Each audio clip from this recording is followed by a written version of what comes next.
The burnt egg roll? Shout out to everybody tuned in today. We're here with my man Buff the God, reppin Boston. He's a up and coming MC. So he's been doing his thing. He got a track called Who Dis, as well as his debut album, Debt to Society. Yes, sir. Yes, sir. That album right there, that was 2017. And do you have any other upcoming albums on the way? Yeah, so Debt to Society, that was 2017. The track that you're talking about, Who Dis, that's the single I just dropped on the new mixtape coming up, new album coming up, which is actually supposed to come up in March. POV tape though, Product of Environment. That's the new tape I got going out. Who Dis video out now. Make sure y'all check that out. Let me know what y'all think. You heard Debt to Society, right? I did. I like that last track on there. And this, I'm just naming it off the top, but Bullshit was good, the last track. And then there was that other one, No Rules. I like that track. Oh, okay. Obviously, with Cali, y'all got a whole different sound and stuff out there. So, interesting to see what kind of picks your ear. Like those two, I kind of broke it down. I see the type of vibe that you're into from in those tracks. You feel me? So, yeah. Now I know no funny. Out of everything on the tape, on my side, people mentioned the other tracks. Nobody really picked those two. So the fact that you fuck with those two is kind of crazy because there's a lot of meat in those tracks, to be honest. Yeah. And I think that's one thing too that what I noticed about your music is that you have a lot of good bars and metaphors, and you have a lot of basketball reference too. Talk about that. Are you a basketball fan? So the bars and metaphors is just that's how you gotta do it. You doing it. What you doing it for? I understand everything's a different sound now, but I come up from that age where it's it was bars and metaphors. So as you adjust with the sound, you can make it more lit, you can make it a vibe, but you still gotta have the bars and metaphors. But as far as the actual basketball references, I mean, it's just relatability as well as personal relatability, because young Americans in America, everybody just play basketball. Young Black Americans, everybody play basketball. NBA is damn near 80% Black people playing basketball. But as well as myself personally, me and my boys, we just grew up playing basketball. I'm into basketball, but football was really my thing. But me and my boys, we always played basketball growing up. Oh, okay. Yeah, I heard you talk about that in your other radio interview, playing football. Yeah. So you played football for your high school? Yeah. Okay. So I played football for my high school. Then when I went to college, I went and played football for them too. Played a little semi-pro after, but then I was just fuck it, because I was working on Debt to Society. So it was the music was more important at that point. It was always more important, but I was in school and some more, so I was delaying it. But as far as my friends, I'm probably the only football player amongst all basketball players, you feel me? There's a couple other football players, but they also are one in between mad basketball players. So I don't know. Is that kind of where you got your stage name from, Buff the God, from lifting and shit, right? So yeah, it's a culmination. It kind of grows into its own as I grow older as well. But it originally started with these same group of friends. They started calling me Buff, basically, childhood nickname. I in tune turn around and flip it around high school, and I just add the God on it, and then we just been rocking ever since. I'm talking since people used to stitch letters and names in their hats and some more shit. You feel me? I had that in all my hats. I just always kept it, but obviously being in high school, going into college, started lifting weights more, started getting actually buff. I actually got way out of shape in the sense of buff, you feel me? And then I brought it back to what my normal size is now, but I got way out of shape and was Buff the God to the point where I got so skinny. They were like, nah, you're not Buff the God no more. You slim the God, you feel me? But I mean, I put a little weight back on. I'm in 200 mode right now, so we all good and dandy. I'm still Buff the God though. Has it been hard for you to find a place to work out during the pandemic, or you still been going to gyms? Man, that shit is throwing off my scheduling. My gym opens and closes every now and then. I don't know what's going on in Cali, but they'll let open the pandemic and then they'll close it down again, then they'll let it open. So it's they'll open, they'll close. My gym's open, but I need to know it's open every day because it's gonna throw off my consistency. I try to work out where I can at the crib and stuff. But like I'm the person that needs to be in the gym so I can do what I do because a lot of shit is heavy lifting and weights. So not much I can do at the crib unless I got my own setup. The Super Bowl's this weekend, man. Since you're a football guy, who do you like, man? I don't follow football, so you have to enlighten me on what you think. To be honest, I ain't even been following it as much this year. I'm not even gonna lie with this whole corona and how they doing shit. I haven't been following it, but just in general, with Tampa and who is it? Mahomes is back in the Super Bowl. Like that's an NFL ass matchup. Like the new rookie, not rookie, but the new MVP champion Mahomes versus the old Tom Brady who been doing it. It's like I'm going with Tom Brady though, obviously, because it's just a New England thing. We rooting for him. Yeah. What the matchups actually look like, I don't know to back that up. To even be honest, I'm just rooting for him. Crazy for the Bucks, you feel me? I feel you. Yeah. I respect that honesty, man. I mean, big ups to both of them. To be honest, I got some players on, like, I'm always a player type of dude. I ain't really root for one team because I got players that I watch for. I like how they play, knowing that I played the position and whatnot. Well, yeah, what position did you play? I played linebacker. I mostly played defense, linebacker. Went to college, played like anywhere from safety back when I was younger and slim to D-line back when I was in junior and senior year. So that's the buff side of me picking up the overweight part, but played that, dominated that, got back, but mostly defense anyway. Oh, okay. You must have some pretty good size on you, no homo. Like, how tall are you and how much you weigh? We gotta pause that. I'm on 6 foot 220, something simple. But 6 foot 220. What is like the average height and weight of like a NFL like starting like linebacker? Probably like 6'4", 6'5". Everybody's gonna be taller and linkier nowadays, but you could get around with 6'4", 6'5", and if you got muscle and know what to do. Do you think like at your height and weight, you had a chance at pro, or you would have to change positions? Man, it's all about knowing your position and what you need to do with it. You feel me? Had I looked back now, I could have worked on some shit and been way better at the positions I was playing, but it was never that serious as far as football. You feel me? Yeah, I feel you. So I played with some people who definitely was NFL material, like talking about on my team. So, did you have any guys on your squad end up going pro? Nah, that's not part, right? Nah, nobody went pro.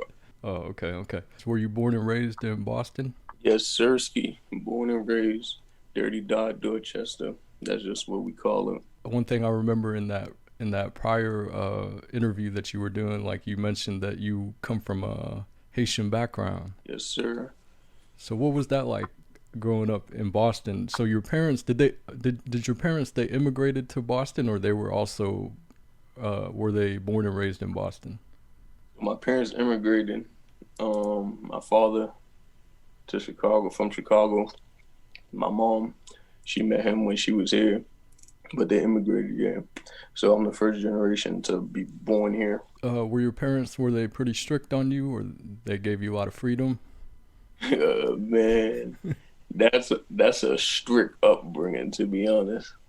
That's a real strict upbringing, just based on morals and values that they try to install. Mine personally was real laissez-faire but strict at the same time. It was like some shit you didn't do, but as long as you don't do that, it wasn't much of nothing else, to be honest. Did your parents have like a musical background and or influence on you, or that's something that you kind of developed on your own?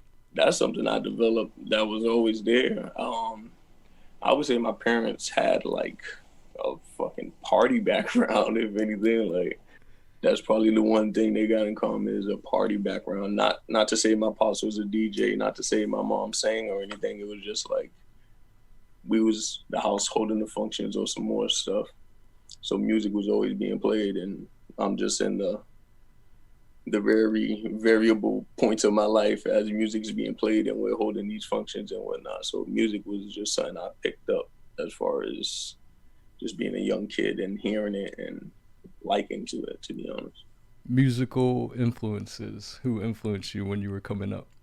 That's a crazy question because I can't really pinpoint like one crazy. You know how people be like, oh, this is a person that I saw and made me want to do music. I can't really pinpoint one or give the credit to one, but what I try to do is I explain it in a sense of at different points I was looking at different people in the game and I'm seeing what they're doing because different people dominate different times of the game. But I'm seeing the pieces that I like. I'm seeing everything that I like since I've been watching it and the conception of it. And it just influenced by the game itself and by what it means and what it all is and me and me knowing what I like to do and my attributes in life, my positives or my virtues in life. Hmm. Yeah, I think over time you want to develop your own sound and create your own lane. But I think Yeah. a lot of times, like anybody that starts like any form of anything, I would say they probably have some type of inspiration or ask somebody that they looked up to, or they saw Yeah. somebody and was like, "Yo, I want to be that," you know? So look, right? Uh huh. Something like that, I could say like when I was younger, bang, I'm seeing a lot of P. Diddy and Mace videos, bang. So my brother, he liked music, which is probably a big inspiration or a big influence as to why I got into music because he was always listening to Mace, you feel me? He was older, I'm younger, I couldn't access music, so I'm getting music through him. And I'm P. Diddy automatically once they're in the songs together, you feel me? But P. Diddy, he showed me the lights, the glamour. I watch all that inspiration to want to become, but as I get older, you start to get different levels in the game, underground, mixtape era, etc. So I'm seeing all that. So different people like 50 Cent with the Beg for Mercy team and how he was doing that. Drake when he came along. Kanye a little later. Thug, Future. I see what they're doing as far as how trap sounds now. And then from there, we just looking at different pieces. Nipsey Hussle and what he was doing. And how I kind of seen that caught on late, but kind of seen it build to what it built up to. Seeing something like what Smoke had did, Pop Smoke, real quick as far as the timing goes, but it's impactful for a reason. So I'm just looking at all the steps and all the pieces. But those are just like a few favorite type stuff as far as people who I bump personally. I'm gonna try to guess your age because you said Mace. So I grew up Yeah. listening to Mace too as well. I was Yeah. probably eighth grade when Harlem World dropped. So that was like '97, I believe, when that album came out. And I can't even tell you what year that album came out, to be honest. Your brother had that album? He was like about to be in high school when he was bumping that. So I'm not too sure. He's way older than me. I was born in 92. Oh, you were born Straight. in '92. Yeah. Okay. So you're younger than me then. I'm 36. I was born in '84. Okay. See, I wouldn't assume that. Okay. And I think what you told me about like kind of like watching and kind of like studying like other artists within the same genre as you and how they were able to do what they did, like Nipsey Yeah. Hussle, Pop Smoke, like they all. And I think it's hard to say like how certain people like get to their position because it's all different for everybody. Everybody has their own lane and way they get there, but you can kind of have ideas. So like what do you see as far as like your plan of attack to like become or gain like a larger audience, I should say? I mean, so right now, that's half the battle is just figuring out things like that, which is technically upper head from making music. It's probably the biggest part about selling music in the industry itself. Is just figuring out the marketing, the managerial, the awareness of the brand and whatnot to kind of bring those followings and get it ready for that.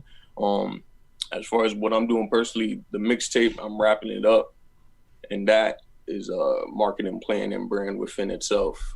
It's kind of really establishing the brand even more so who Buff the God is and how it's gonna go moving forward. So as I wrap up the tape, I'll get the packaging all ready to go, and then from there, it's just wherever it takes us. It just takes you having that network and meeting the right people because you can only do so much on the net, to be honest. What are your thoughts as far as like collaborating with like a bigger artist? So I love collaborating in general. As far as bigger artists, I'm always ready for it, but bigger artists now gotta. I mean, this is a whole game. You feel me? So I'm more so seeking to work with who I can work with right now at the time. You feel me? Because bringing them back for a bigger artist, it could go one or two ways. It could help your career and you not be ready for it, or it could be like you wasted your bread on working with a bigger artist unless you really met them and chopped it up, and now y'all really just working. You feel me? Type shit. So it's like those things is not things we really dwelling on because we building a team that is just gonna come with it in general. And then when we get in those rooms and we start building with bigger artists or other people, it's just gonna be organic. I like that, man. That's a good answer, and that's Yes. probably something like what I would say.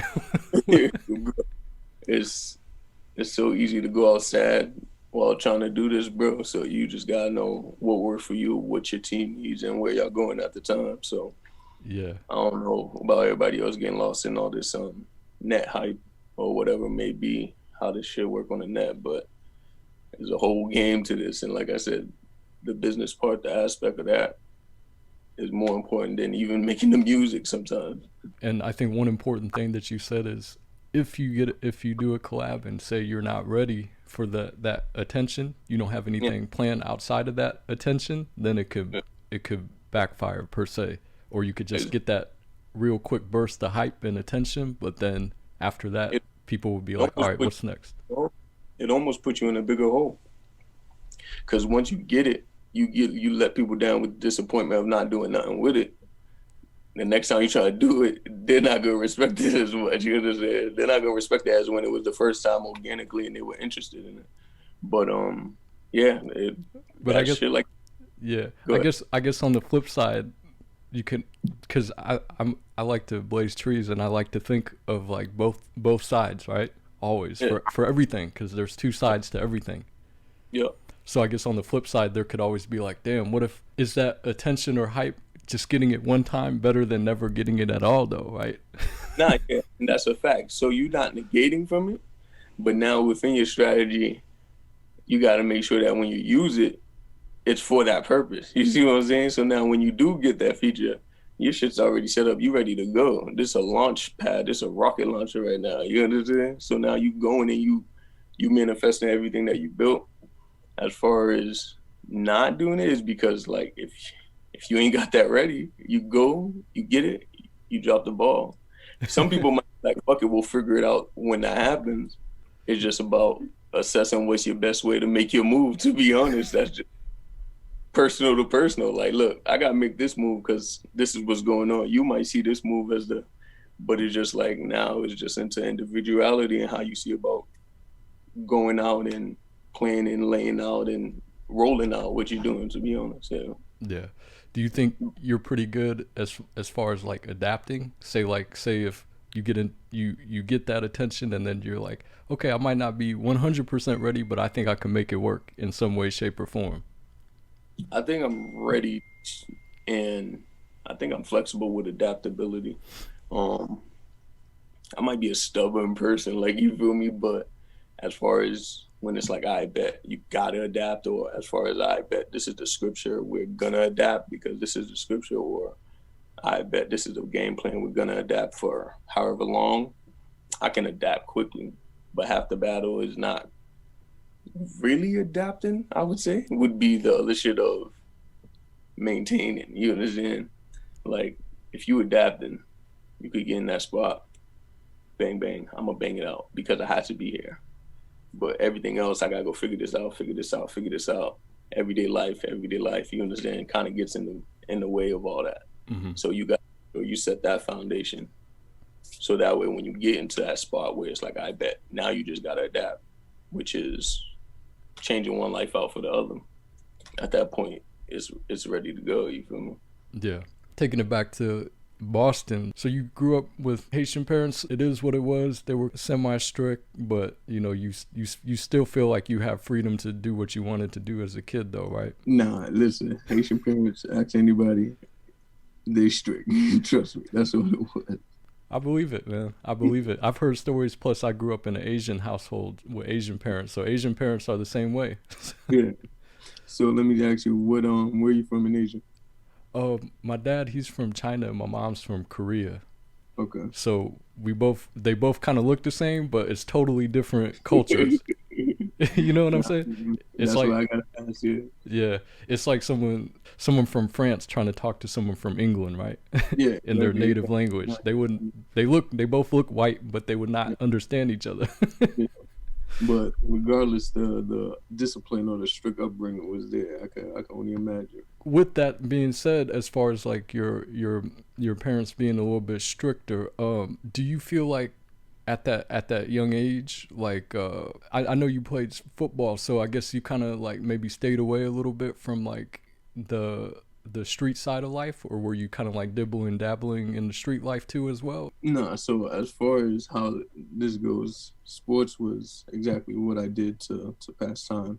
Street life, it is what it is. You live in the hood, you're gonna come by it. You're gonna see it. You just gotta know how to maneuver and make a decision on whether you in it or you not. Fortunately for me, I ain't never had to be in it. I ain't never had to be in no crazy circumstance where it's like, all right, this is the life I had to choose because I grew up with my parents. You feel me?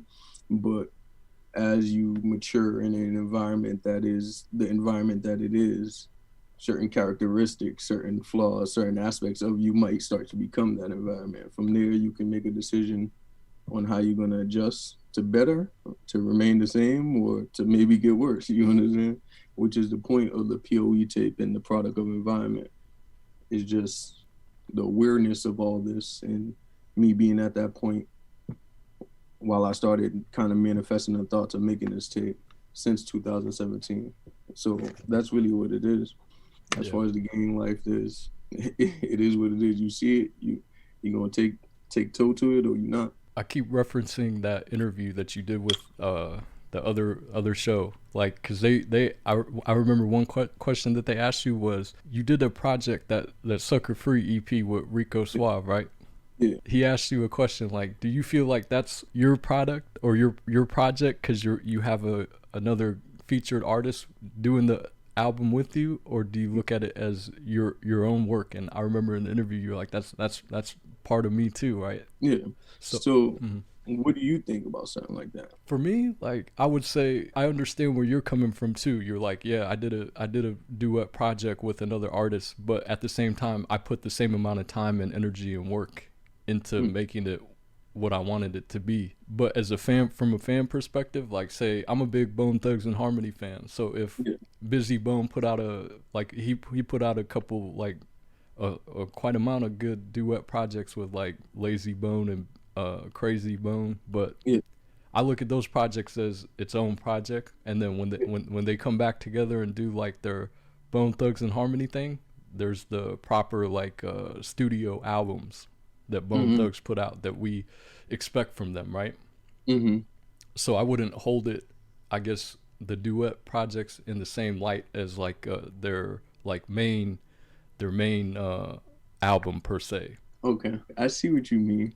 So I want to get like, cause I never even thought of something like that. You feel me? I'm looking at the body of work as the body of work. It could be just a single. You feel me? Like, for example, Watch the Throne, Kanye and Jay-Z. Whose body of work is that? Yeah, that's a They good. they came together to make that. Drake and Future, What a Time to Be Alive. Whose body of work is it? They came together, and whether it was a week long concoction of however they lived their lives and made them hits, that's how it is. They partnered up to make something even better. You understand? Because music used to be one dimensional in the sense where it was like, oh, I'm an artist, I want your feature, or you're an artist, you want my feature. So, but it's to a point where people are now making joint albums, which is beautiful. Because look, once that started, everybody started kind of making a joint mixtape, joint album kind of series. As far as my Sucker Free joint, me and Suave, we cooked that up organically because that's my bro. You feel me? We've been making music ever since we both started. I think at the same time. So he's always been doing his thing. He's seen me back doing my thing. So it's only right that when we get together, we can make a tape quickly. You understand? Mm-hmm. It doesn't matter if we do or not. So when we come together and we got certain things brewing, we might as well just be like, I bet package it together, because that's when the sound starts to formulate. That's when what we're doing kind of starts to vibrate even higher. You understand? So I look at that as my work as well as his work. Yeah.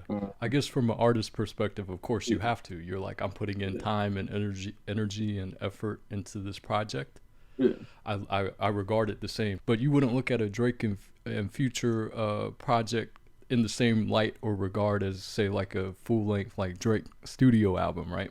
Well, yeah. So now I know what someone might be saying in the aspect of that. If they, like, let's say they didn't know Suave, they just know me, so they want to hear more of me, or they want to hear where my sound's going and how it's developing. And I can understand it in that sense, and that's why I'm coming back to the mixtape, just to get a bulk of work that is once again my own. But I feel like where I'm at right now, doing it with Suave, if people pay attention to the different pieces that are coming out, even not with Suave, I got a couple tracks out. One with my cousin, I got another track out with like a producer named Dupes over here. Dupes did it. I got another track out with another producer named Don Yo-Yo. So if people at least listen to the things that I'm also advertising, because it's still a verse for me, a song for me, they'll hear the progression and they'll hear the other lights and aspects of my story, basically, until it comes back to the product being the bulk album, the bulk mixtape, or whatever the case may be. So people are paying attention, they can see the progression, and they'll see how the NG We Trust came, and they'll see how we went to the Sucker Free after that, and they'll see how I bet we're dropping the best drill tracks, Louis Key, you understand, and it's all brewing, and it's just music that we're making, we're progressing, and people watching, you can see it. Yeah, I think that project, that To Society that you dropped, that was October, I believe, right? October 2017, in that time frame. So it's been over 3 years since your last studio, I guess. Now, before I say studio album, this word gets thrown out a lot, like mixtape and studio album. How would you define the difference between a mixtape versus like a proper studio album? Bet. Example I would give, an album, I would say, is more focused in on maybe a concept, maybe a sound, or whatever the case may be. So everybody names the album something for a reason. It's probably the concept that they're building at the time. So it's more focused on the theme, whereas a mixtape is just, you can make a compilation of songs and randomly put in a pot, or you could try to make those compilations sound kind of creative and like an album as well, you understand? As far as how you can kind of gauge it from my work, what I would say is like a mixtape would be what I call an EP. The Nothing New Under the Sun EP I got out, that's like a mixtape. I threw those together to give people some work.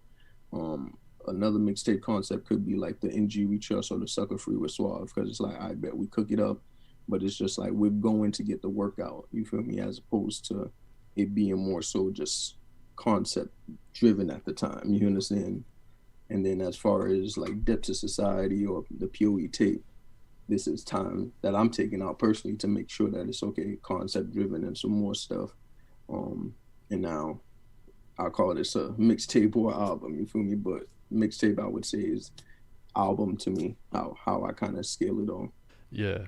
Especially if it's dolo, like, especially if it's just you, that's, you're prepping an album. You just don't have the album network of the big industry, but that's like working an album, basically. Yeah. I feel you. So I think that what you said there is kind of important. So like, that's one thing that has always been hard for me to, like, not hard, but like to differentiate like mixtape, because people put out mixtapes their whole life and never put out a studio album per se. Yeah. But yeah, that's important. I think is a lot of times when I think studio album, I'm like, all right, this is their, especially their debut, this is their life, this is what they put their everything into. They have like everything around that project perfect, like money, sounds, like the right production, like high profile production, and this is it, this is the manifesto. There could be a lot of pressure behind it. So do you think like rappers, they just put out like mixtape because they don't want that pressure? As far as a studio album, though, you gotta get that right first. So now this goes back into that you can take the high level feature and have it catapult you on a foundation that's not there because you didn't put the legwork in. You feel me? So now you could be like, I bet I'm gonna work up to getting that, and then I'm gonna make sure the solid fan base is there so that when it does catapult me, it has enough to snowball affect me to somewhere. You understand? I mean, to each his own, how everybody else goes about it. Certain people who just be in the trap all day, they like, fuck it, we doing this all day and night, and that's how it works. But you just gotta know what your game plan is at the end of the day. So it's nothing to delay it for an album, you know, feel me? It's just you can do all that album stuff, have it polished, clean, production wise, and not have it be a big crazy studio work. You understand? The way times are now, making music is kind of different. Um, as far as the people I listen to, not too many people blew up off of like the track being the craziest production. The track was hot within itself. The people took to it, raised it to another level, and it's like as they progress or as they got to the better environments as far as recording goes, the sound starts to get better and polished more. But when you're in the hood, you hear the track the way they cooked it up. You feel me? It might need some improvement, but the shit's fire nonetheless. You understand? That's how I be coming across the people I come across. Yeah. Who are some artists that you've been compared to? There's an artist in mind that when I was listening to Debt to Society, I was like, okay, this kind of sounds like this artist, but I want to hear what. Nah, so I want to hear you say who you can compare me to, because this is probably a bad habit of mine as an artist, in the sense where it's like I'll meet other artists who are obviously individuals within themselves, but my bad habit is I'll be like, oh, I see S in you. You understand? But it's like they're not worried about S; they're worried about themselves. So it's like I don't ever want to like disregard how they feeling in the sense of trying to disrespect on the wrong foot. But anywho, I have a bad habit of fucking doing this with my friends, but I don't get a lot from people about me. So when you say that, I want to hear what you think, because it's been a wide variety of what I've been getting as well from the minor selections that I have got. Yeah. No, I was gonna say one artist that came to mind when I was listening to your work was Bobby Shmurda. Bobby Shmurda. Why do you say that? You know I've never got that before. But why are you saying that? Because remember that one track he put out that was that track his biggest track before he got locked up. That you know what song I'm talking about? Computers with Rowdy Rebel. No, not that one. It was like the one that they played a lot, like on the like all the radios, and he had that music video where he's doing that dance on it. Okay, yeah. What about it? Yeah, that's the vibe I was getting when I was listening to your music. Like I was like, all right, he has a lot of tracks where I feel like you can like get down and like, you know, dance with, or you could play it in the club. Yeah. See, I appreciate it, you feel me? And that's personally just the energy that I come with, you feel me? I never got Bobby Shmurda before, but I see what you mean as far as like his energy and his hypeness on music and how he's coming on. So I just try to make my shit enjoyable at all times. Yeah, that's just how I come off naturally with energy. But if that's what you get, that's crazy. Who have you heard people say you sound like? Man, I got anywhere from someone being like, someone from down south said I sound like LL, just because I guess it's a northern thing. My boys, they compare me in the realm of Kev Gates. Then somebody said ASAP Ferg. And someone else say whatever, like someone say Don Q, they be saying whatever, so it's like a wild mix of what people are getting. So it's like I don't know where I'm supposed to fit in, but I'm probably not gonna be fitting in anyway because I just do what I do. I think that's the hardest thing as for an artist is to I think everybody in their mind, they want to stand out and be different. Yeah. But a lot of times in the beginning they sound like somebody or something, right? Yeah. And I think that's natural, right? I think that's natural too. People who try to make it seem like they just cooked up the sauce themselves, kind of disrespecting music in a sense, because you've been listening to music. Your range of what you think music is only kind of around what you listen to. You understand? Your capabilities of what you can do vocally is only what you've been able to witness, consume, and probably imitate. You understand? So you get it from what you listen to.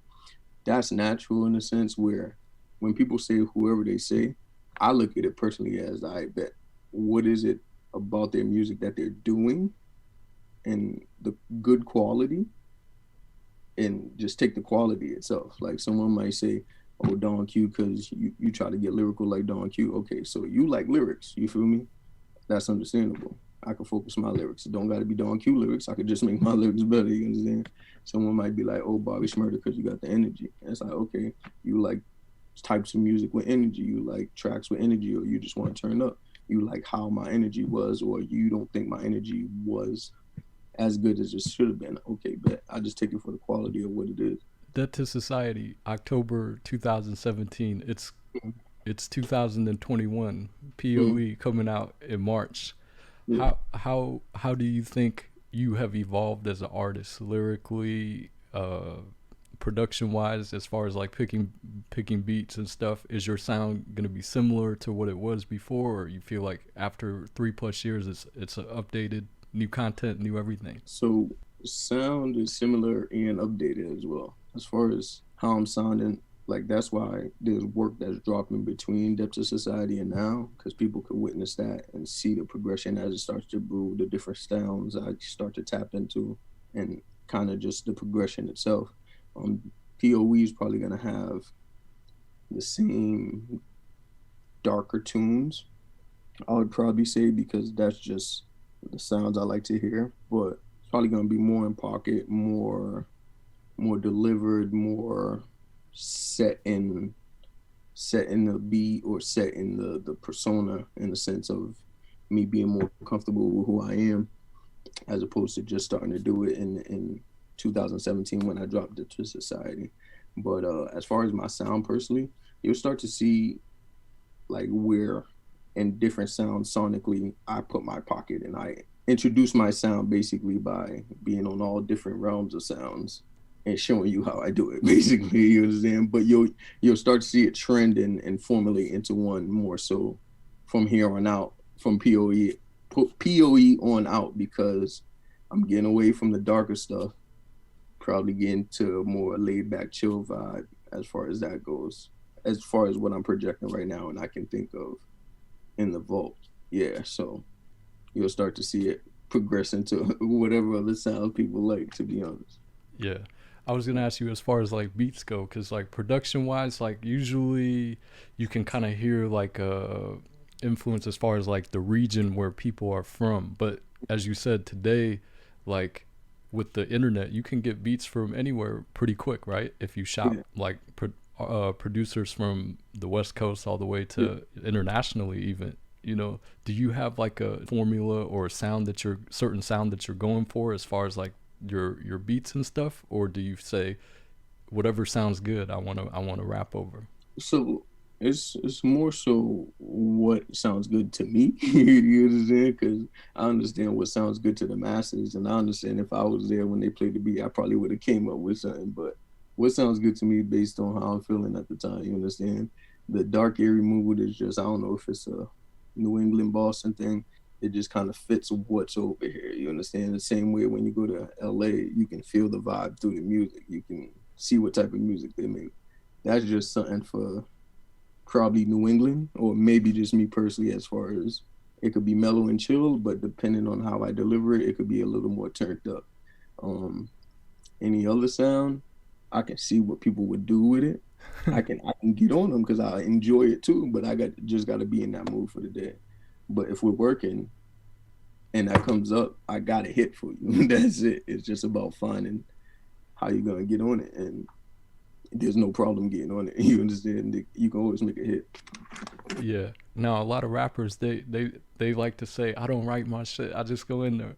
Are you a writer, or you just go in there, or it just depends on how you're feeling? I cook it up organically, and that could be in various different ways. You understand? I might come up with the hook or the verse, or how I want to come off, and then I might go find a beat later, or I might find a beat and just freestyle, and it's like, okay, that's good. For the most part, I'll probably find a beat, and if I'm starting to feel some type of way, like I got that itch to make a hit, to make a song, I'll just find a beat that goes with what I'm doing, and we go from there. But I got packs coming in from producers and whatnot. You just pull those up whenever you know you got something. You just pull it up. You might be like, nah, that's not it for today. That's not it for today, because you don't feel those type of beats. But you stumble on the third one, and it's like, I bet I feel like this. Now tell them why you feel that way. It's simple. You blaze trees, right? Yeah. I blaze trees. Has there ever been a point where you're like, all right, I'm high and this shit sounds dope, but when I'm sober, like this shit don't sound the same. Yeah. But now which one you gonna trust? Yeah, exactly, right. So that's what this, so I was gonna ask you, like, when you go into record, do you feel like, damn, my goal today, or every time I record, I'm trying to make a hit, or do you feel like, damn, I just want to make some shit that I'm feeling? The hit is what I'm feeling, because now I'm not gonna make something that I don't think is in tune with what's going on, in a sense where it's like I told you, I grew up listening to P. Diddy and Mace. Like, those are bad boy hits, you understand?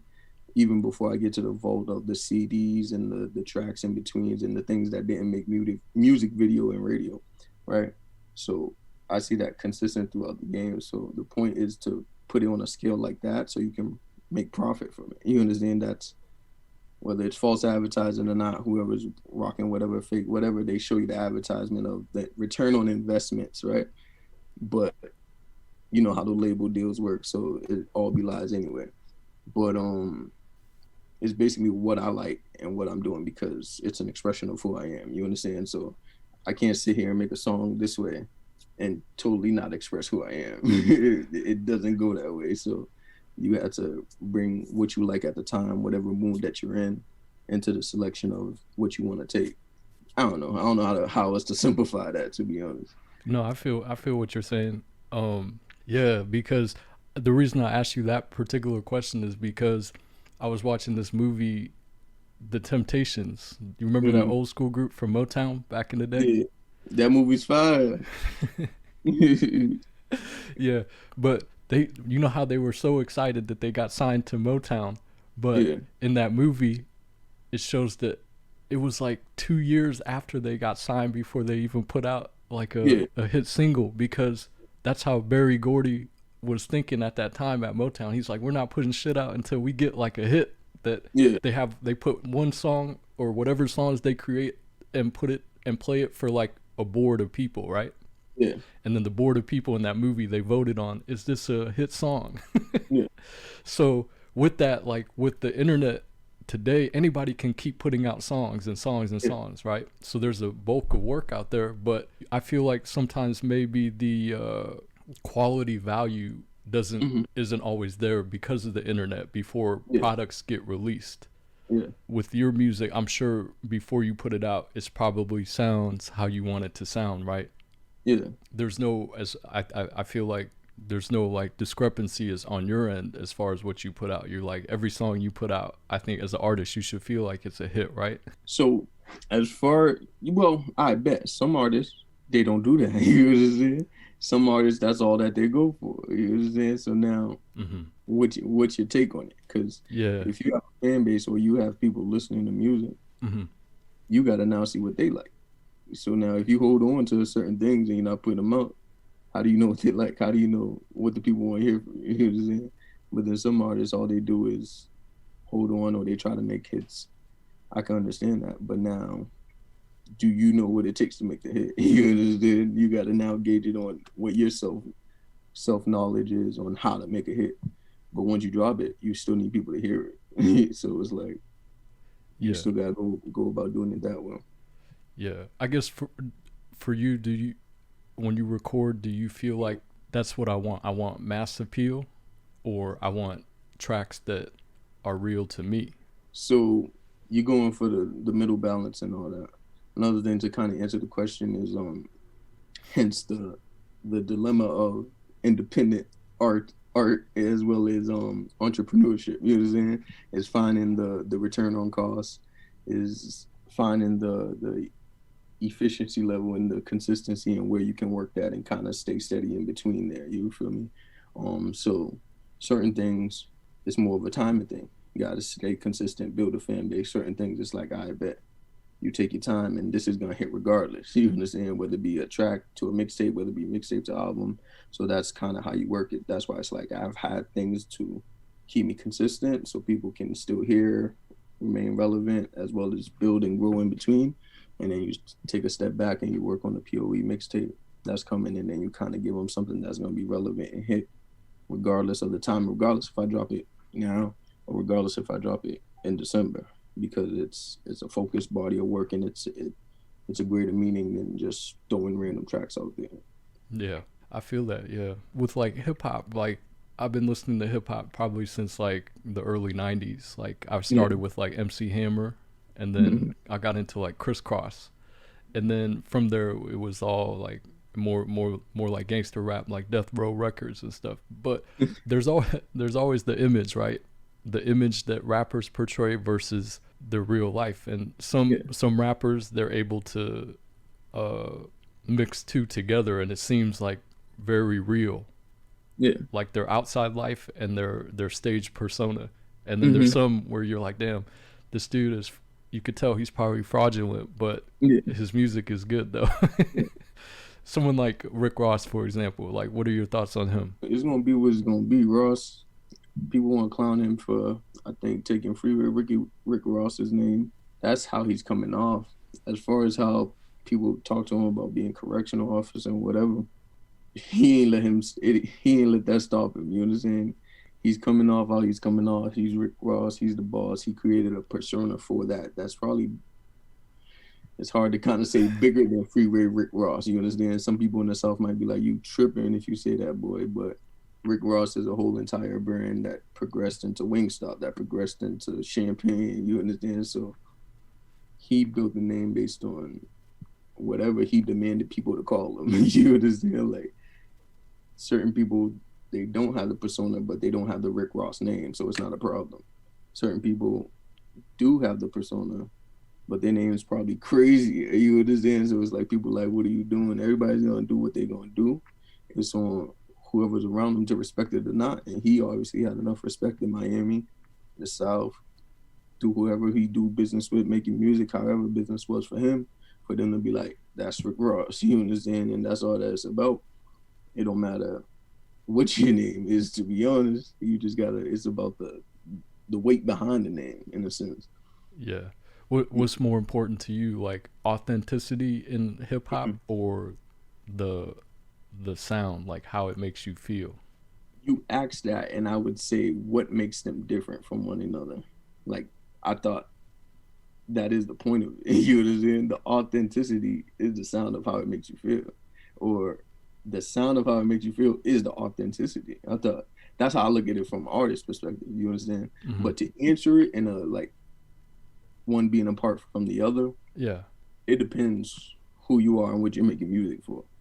You feel me? I probably dead smack fall in the middle of both of them, where it's like, I bet I'm bringing my authenticity to it, but at the end of the day, when it comes to me and it outputs, I need to output the quality on the other side of what I think it is the best to optimize it. You understand? So Yeah. here and there, you might not have the time and resources, and it's like, you got to go with what you got to go with. But I'm always heading for that direction. Yeah. No, I was gonna say with authenticity, I mean more in the sense of, is the image that this artist portraying, is it like close to who they really are as a human, or it's like far off right And or far off left, you know? And that's where the game's messed up, because they don't let a whole lot of people in who is not authentic. But it's like, they selling, and people would think that this is who they are. You understand? And then there's certain people who, they're not playing, bro. You understand? This is who they are, and their weight holds name. I mean, their name holds weight. And when you pull up on them, it's gonna be the same time. I would say, at the end of the day, in that realm of being who you are, just keep it authentic. You feel me? Because why front? You're making music. You're gonna get tested. So you are the projection that you put out there, as far as the energy you put out there. So you gotta expect that shit to come back to you. Not to say that anybody deserve anything, but you might as well keep it authentic. You feel me?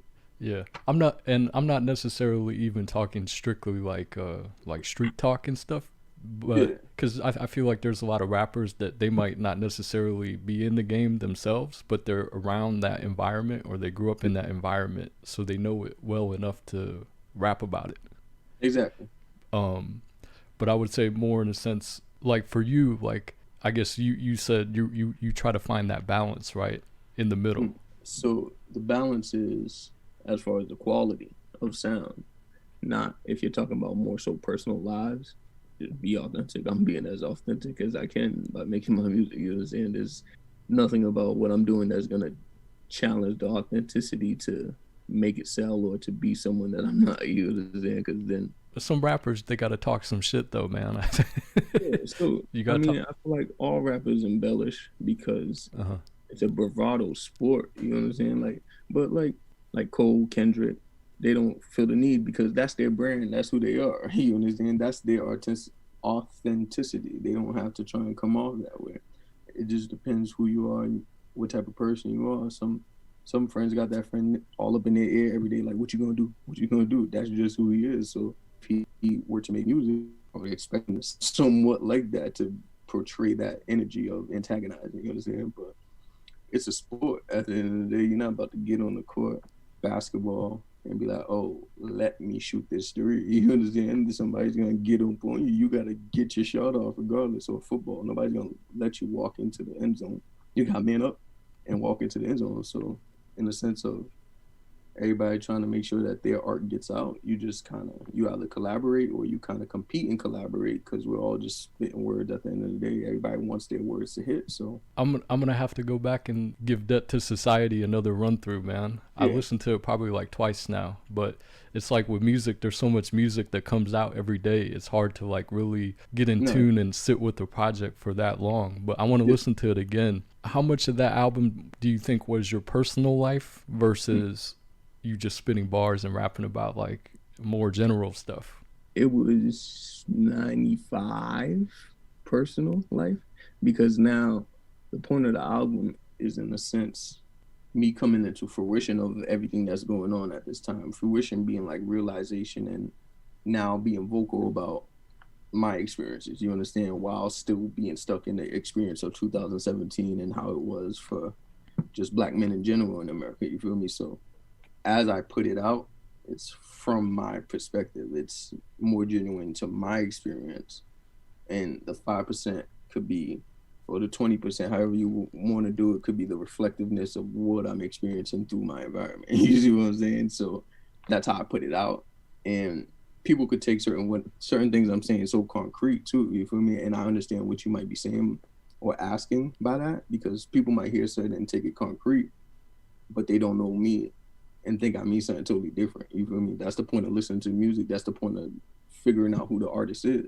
Because now you gotta know how that artist view things, what they've been through, so that way you can see what he meant on the track. You understand? You can see what he's trying to express on the track. You feel me? So the quickest way I can sum that up is like, I rap in trap fashion. So like I rap about the trap, I rap about the struggle, about anybody else in America. You understand? It might be on trap fashion where it's like it comes off that energy because that's just a sound I kind of gravitate towards. You understand? But the beef and the knowledge and everything that I'm doing is there. You just got to figure out, I bet, what's he talking about?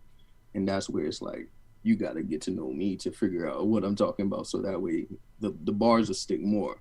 But at the end of the day, you got to make it relative to like you and Cali. You understand? For you to understand. You got to make it relative to someone in the South for them to understand, to whoever your market's now going to be. And obviously there's some of that in there, but it's not a major percent. But for me to say that there's none of that, I would be denying myself the idea of actually making art for people to enjoy. You know what I'm saying? Yeah, that's always the tough part of creating and making art is, do I continue to always make stuff for myself, or do I want that mass appeal, like a Drake, Jay-Z, Kendrick Cole type of place in the game versus. But the thing is, you shouldn't have to not make things for yourself to get there. You see what I'm saying? Because you think anybody you just mentioned, because they're all in their own lane and like greatest in their lane doing how they're doing it.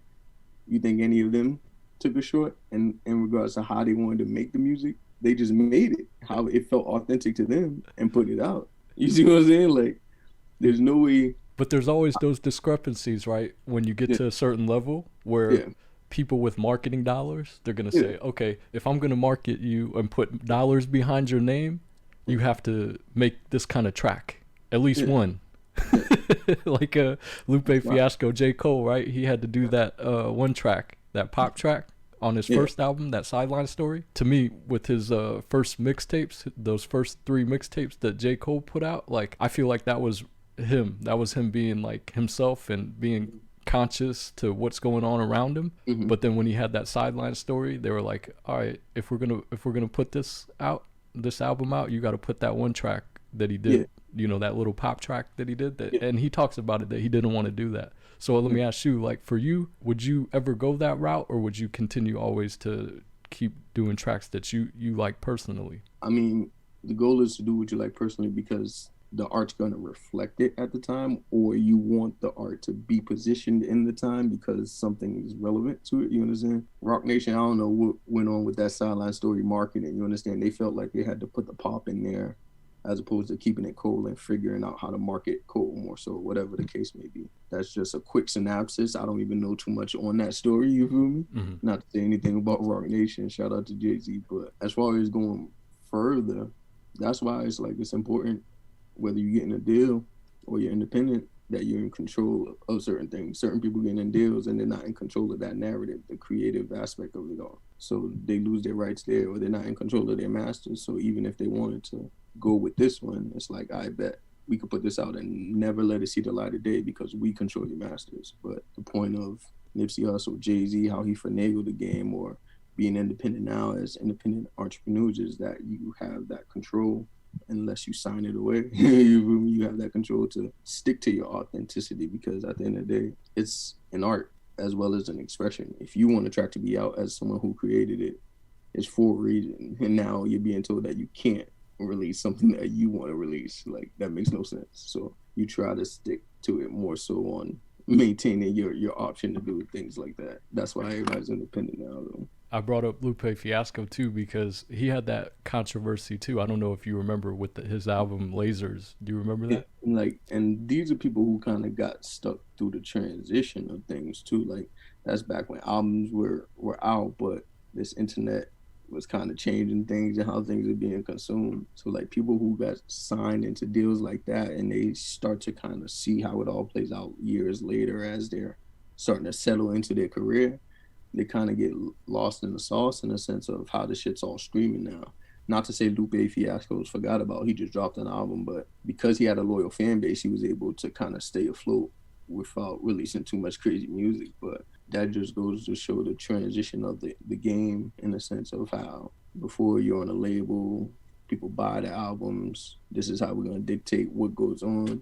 So now it's all streaming. Now it's a little more independent. Now it's more so based on the net. You understand? So it's like times have changed since then. You understand? Do you think for better or for worse? I took a trip back in November and whatnot. I was talking to my old head, but he just was like, man, times are changing, right? You gotta figure out how you gonna get some bread in here. You understand? So like, I could say for better in certain ways, but I could say for worse in other ways, but it's just gonna be what it's gonna be here right now. And at this point right now, it's like, I can't be like, I bet we about to flip the script and do this and everybody listen. You understand? Because who am I? You feel me? You gotta figure out how to get your bread down within what you're doing. And then it's like, as people see the cause of what you're doing, it'll manifest. You understand? Because it's not just about the money, it's about what you're doing in the cause. You can do something and do it so gracefully that you get paid for it, or you can do something and people see what you're doing it for and they support you, and now you're teaching and telling people how to do what you're doing, and now you're leading, or you're manifesting or building, or whatever the case may be. But a lot of things that came for the good are being used in the bad. You feel me? So I can't say whether it's for good or worse. It's just about how you got to get it for right now, to be honest. Would you say it's easier or harder to make it today, quote unquote, make it in the music game? It's easier because of the net, is what I'm being told. And I can see how, once again, what's making it, because like a viral moment, the IG, people knowing you, and a tweet going viral, is that making it? Because people, that's what people are striving for. But it's like, if you don't have that foundation, if you don't got something there before, once you do it, what you gonna do with it? So I think it's easier to make it in that sense of what other people are chasing in the clout, but don't mean you made it nowhere if it's not making no money for you. You feel me? Mm-hmm. And you had that foundation where it's like, it's not as easy because everything's so digital that back in the day, like, people were more accessible to speak. Hey, what's up? I'm so-and-so. Bang. You feel me? Now everything's so digital. It's like, all right, do I got an appointment? Do I know you? Are you in my contacts? What's this unknown number? What's this email? Spam? All that. It's not easy in that aspect. You know? I laugh because a lot of times, like, so a lot of questions that I ask people that I talk to, like on the Yeah. podcast, sometimes I already know, like, I can see both sides, but I just like to get, like, the person I'm talking to's perspective on it. Mm-hmm. But there's two sides to everything always. There's two sides to everything, and as you try to tightrope through it all, you gotta see what you can drop, shed some weight to make it easier, or what you can keep. And it's like, I bet this is where it's stable in a sense. So it's like you can do this within the lines of trying to figure out what the two sides of everything is. That's literally just walking the path. Is trying to figure that out.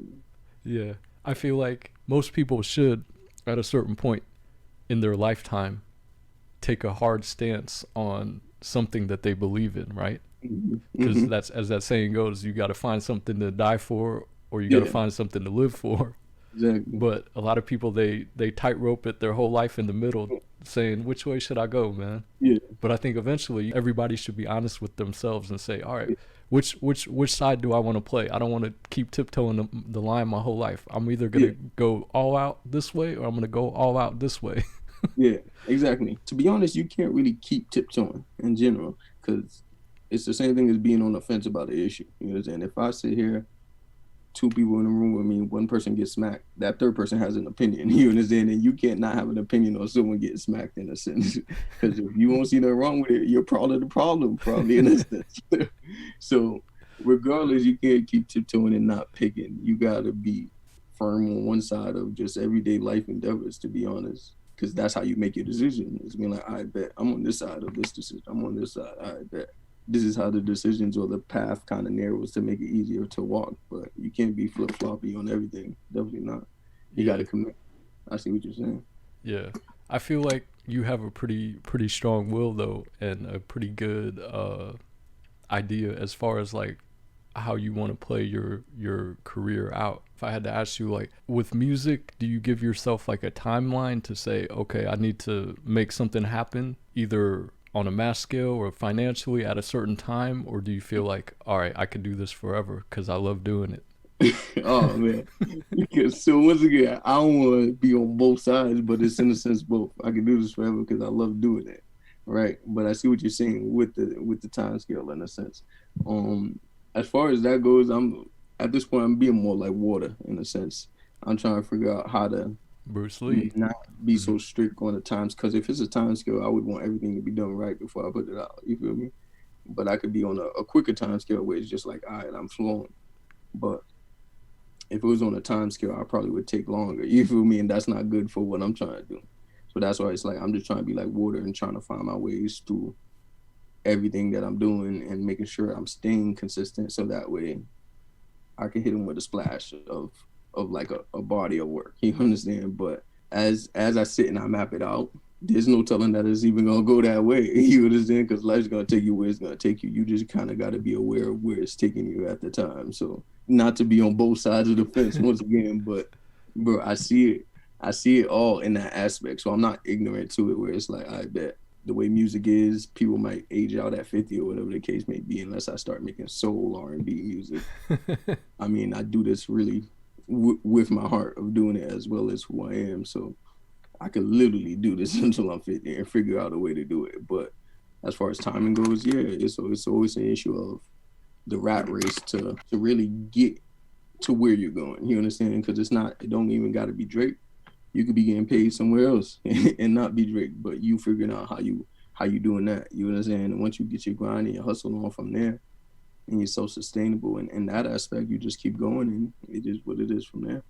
Yeah. Because it's not really about the fame, bro. It's about the bread. You understand? And there's way more ways to make bread that people are not seeing just because it's not mainstream on the internet and some more. Yeah, I was gonna say that's one of the things that I think is tough for some artists sometimes is if they get success, big success, like too early off of a certain image that the people expect from them, but then later in life their life changes and Yeah. it's hard for them to keep making that same type of music. Yeah.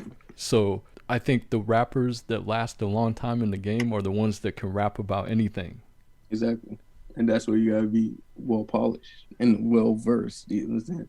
Multi-dimensional. I like to think about it in the aspect of life in general. You understand? Well versed, multi-dimensional, being able to kind of be well polished at all aspects of what you're doing. Some people they just do one thing great, and they might cater their sound to one thing because it's relevant at the time, or they just want to stay on that sound. But it's all developing. One thing I know is that it's all polished in certain ways to be able to step out and be like, I bet here it is.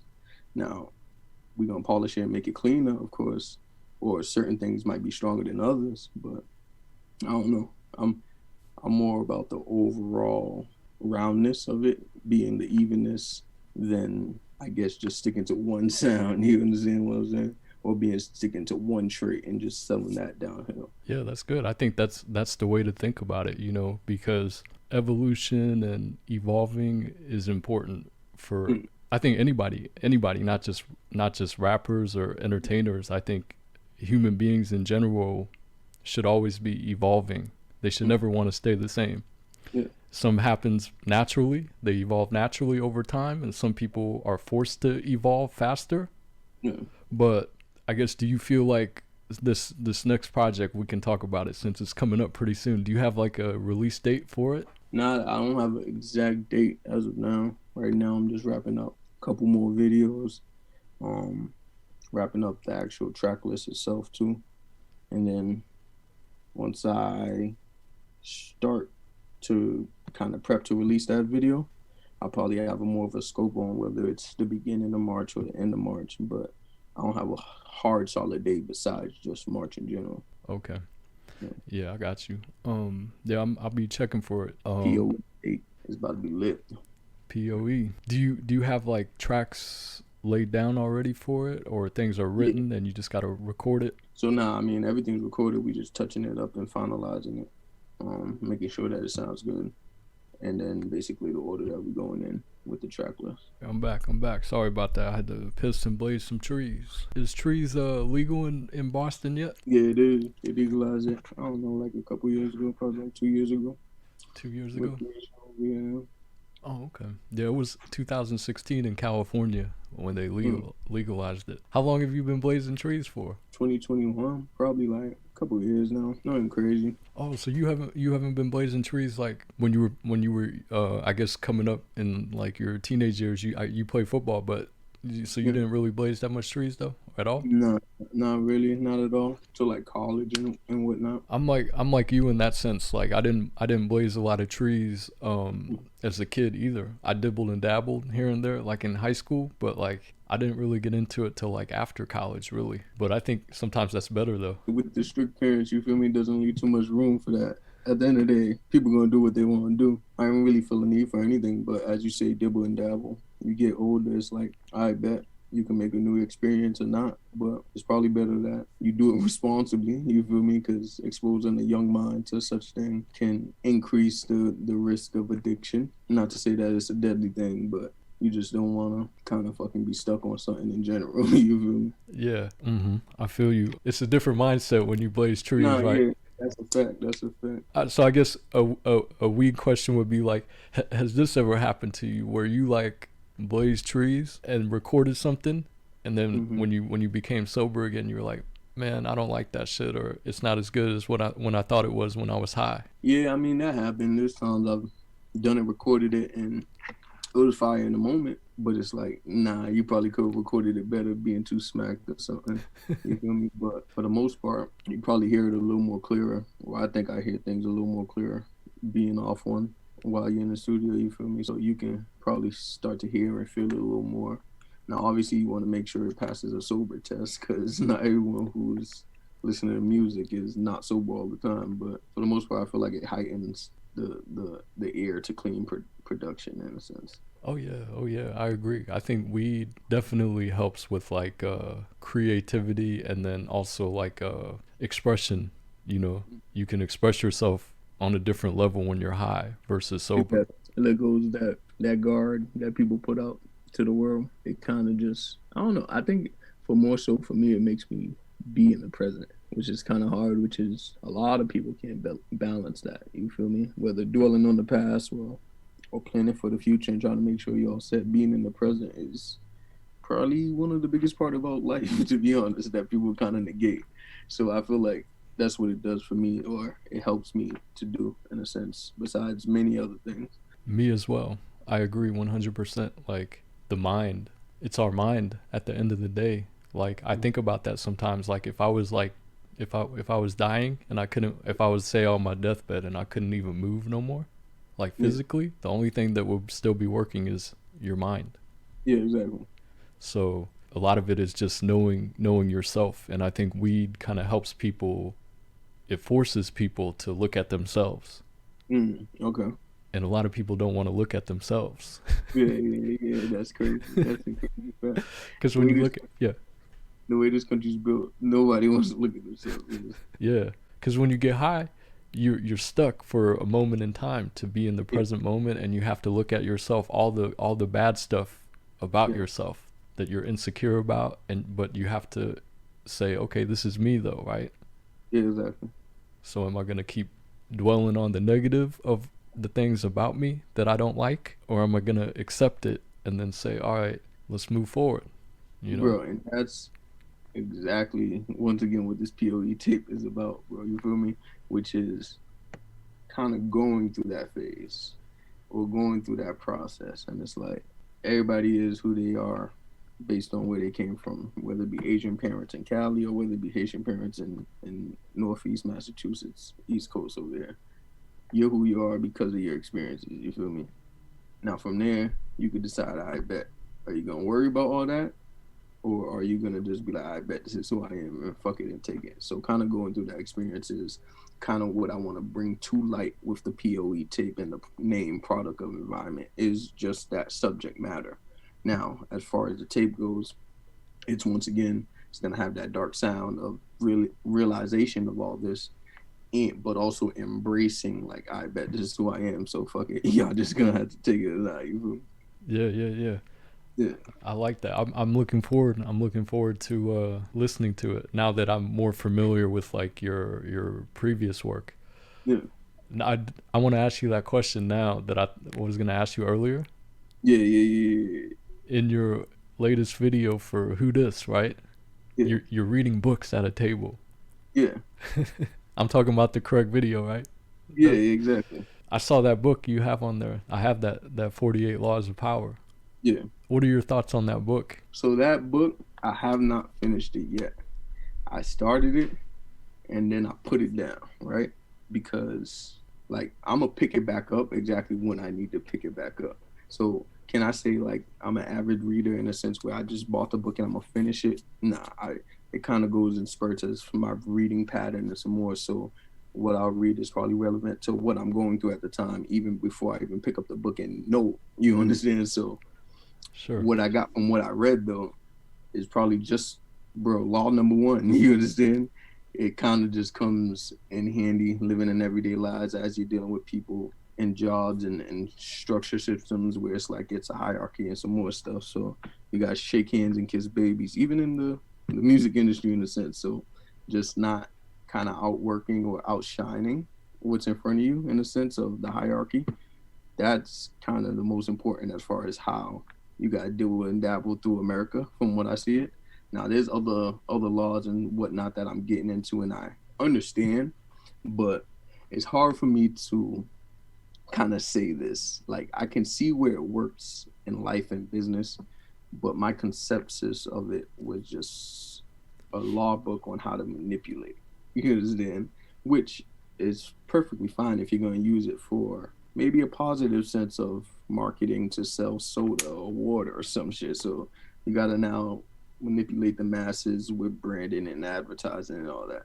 But sorry to cut you off. You could use that everything in that book right there. You could use it for your career, your rap career. You know. So once again, as far as not just manipulating, you can use it for your career. You understand? So now, as I'm going through my career, I pick up the book and I read the ones that are prominent. It's not like I'm fishing through the book, but where I'm at is probably relevant to what I need to read and apply it to. You understand? So Absolutely. Besides getting deeper into your career and at a higher level of operations, there's no point for me to sit and read from to the back cover, have all that knowledge and not know How to apply it. yeah, you understand how to apply it. You're gonna know how to apply it by going through the daily practices that is like, oh yeah, I read this in the book. This was number 5 or this was number 18. You understand? But if I read up until number 48, I might not be too fresh on cause 18 or cause 13. You understand? So as you go, you'll get the pieces that you need. Yeah. I was in the video just trying to create a little concept, but for the most part, the track, who this, I know you can hear it lyrically for what it is. So I just kind of painted a quick picture of, once again, it's just about trying to gain a little knowledge and walking with no fear. These niggas all in my ear. God damn, I cannot stand with no fear. Take a flight and disappear is just self-expression of trying to find that knowledge, kind of being well-rounded or polishing yourself up and now projecting it out with a track like Who This and just a small little video to try and conceptualize it all, basically. Yeah.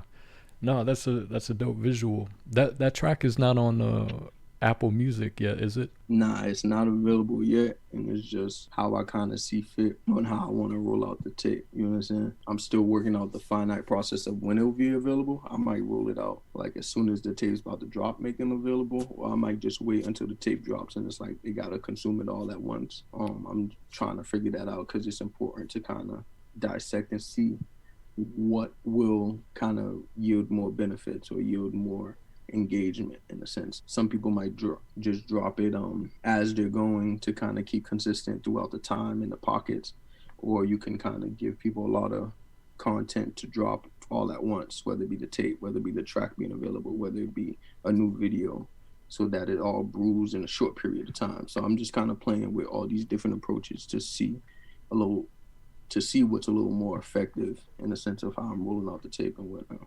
Yeah. I was watching your other videos too, as well, Yeah. like Bust It, and I think you have one for 28, right? Where, yeah.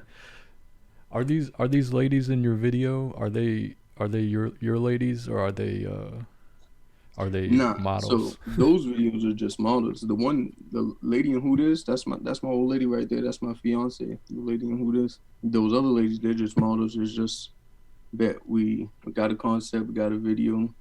Who's gonna play the role? You gotta hire someone to play a role, whether it be a male actor, whether it be a female actor.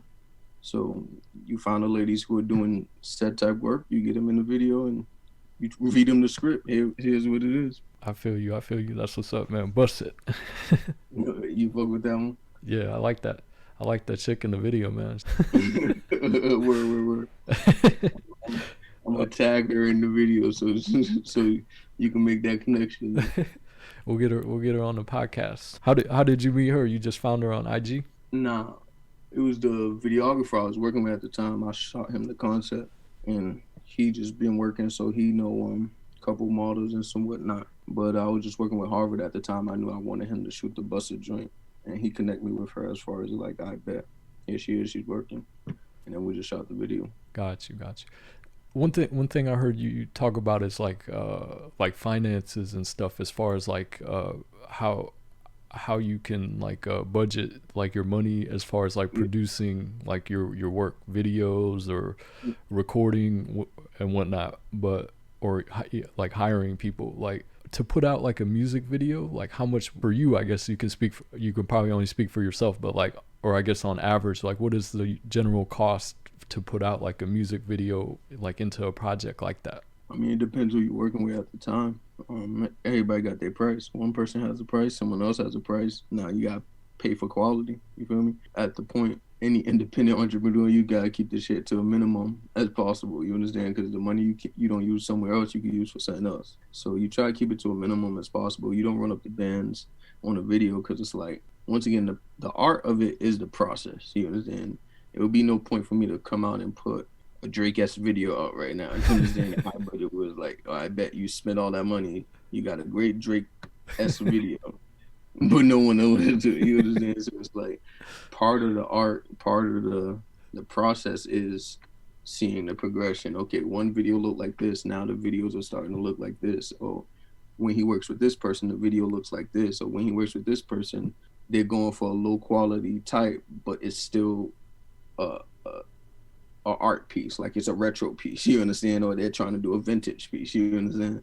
So it's like, you don't spend too much crazy money on no videos. You do what you can afford. Once again, independent entrepreneurship, you do what you can afford at the time. What about And like, yeah, what about like recording? Like, do you record at your you have a studio, home studio set up, or you go to a studio? Yeah, so I got my home studio set up. I record there, probably try to get a bulk of work done, and then go finalize it in a real studio. I'm trying to get to the point of just being in the real studio and capturing it like that, because recording probably for the first time is always good, but when you worry about the quality and you're like, damn, we had to do certain shit over, it kind of now takes away from the actual masterpiece that was in the moment type shit.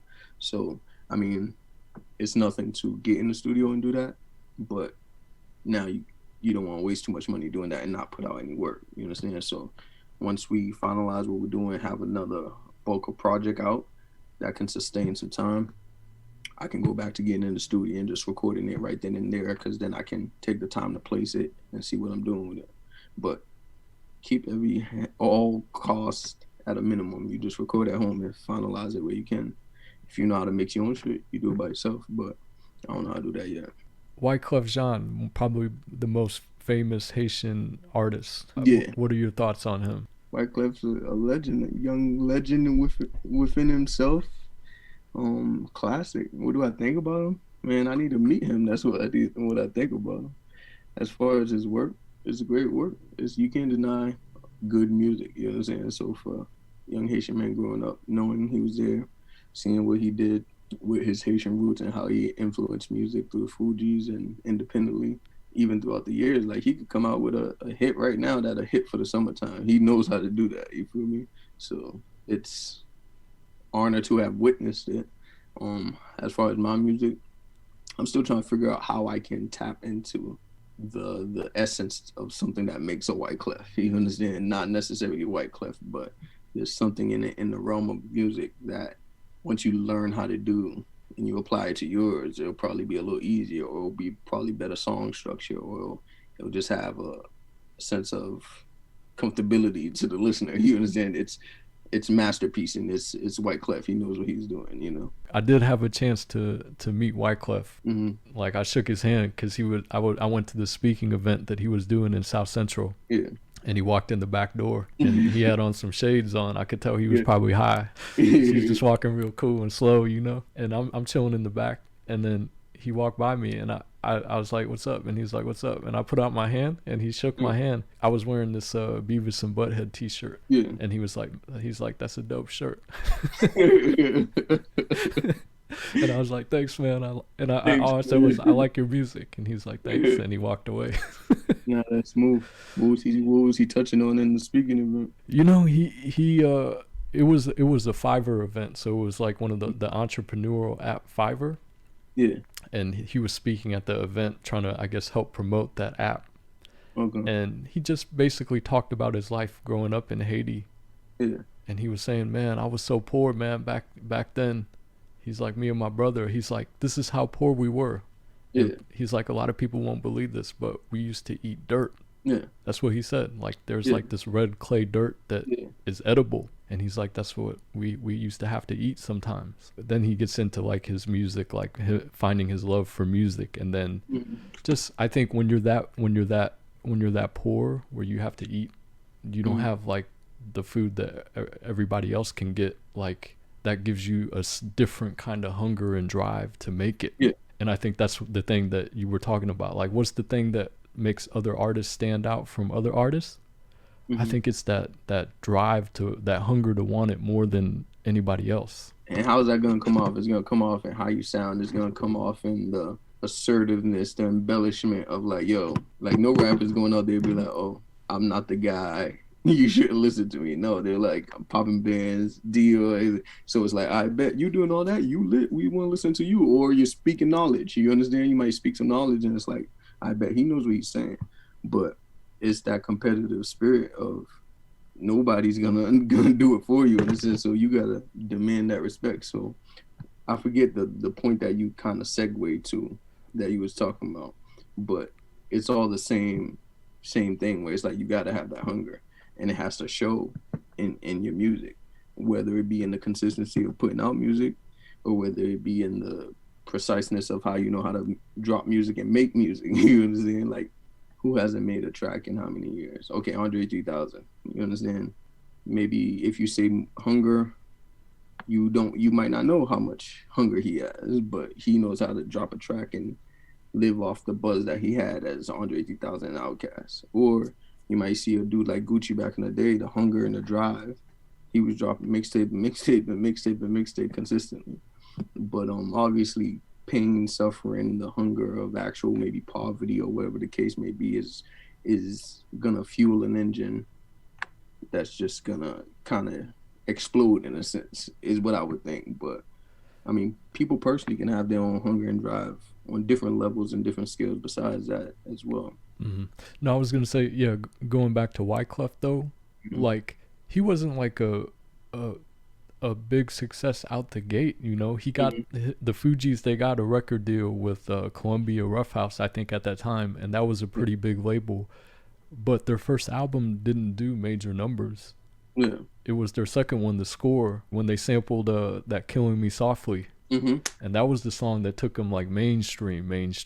So now, and that's just the trials and tribulations of being in the industry. You understand? Some people be 10 projects in and they won't do that. They were lucky to be in New York where it's buzzing and be able to be around all the executive producers or label heads or whatever the case may be at that era in time. So that when they put out that second one, that's what they get all the recognition for. But to think about it, how long was the Fugees run? You understand? But it was just so epic in the time that it was that it brings nostalgia even to this day. But now when we speak about Wyclef personally, even with the big impact he had with the Fugees, I can't speak for him, but I would say a lot of his impact and probably revenue to this day comes from what he did after the Fugees. You understand? Because people might not see him on main TV media, but I'm sure he wrote songs for a couple R&B people. I'm sure whatever hits that he made, like the ones with Shakira or whatever the case, those are going globally platinum and whatnot. Like, you can't get past that track in a sense where it's like you got Latin America, you got, in a sense, black people with Wyclef, and it's just a pop sensation. You understand? That's a global track in a sense. Yeah. So he's probably seeing more revenue on the things he did behind the scenes or after the Fugees as a whole different Wyclef than when he first got in with the second project. But people know him for the second project because it's like it was just classic and timeless music. You know? Yeah. No, I think he had a big run after the Fugees, like you said. Like, but the reason I was saying the second album, The Score with Killing Me Softly, that was the one that put him on mainstream, was because they sampled a song that was so big that it kind of had an audience already. Exactly. And Lauryn Hill, she didn't change the vocals, or I'm not the vocals, she didn't change the lyrics that much from the original, but it sounded good though. So people were probably like, oh, okay, we know this song already. Exactly. So I would ask you, would you ever sample like a known song like that from the past? I want to get into sampling. I try to stay away from it just because I'm not staying away from it, but I haven't had too much sampling right now because it's like I'm carving the sound that I'm making. You feel me? I do want to get into sampling as I'm carving this sound because I can now show you from a familiar light what my light is. You understand? Whether it be me hopping on a Killing Me Softly to kind of be like, okay, I know this song. I grew up listening to this song. Now let me show you how I feel about the beat or the perspective in a sense.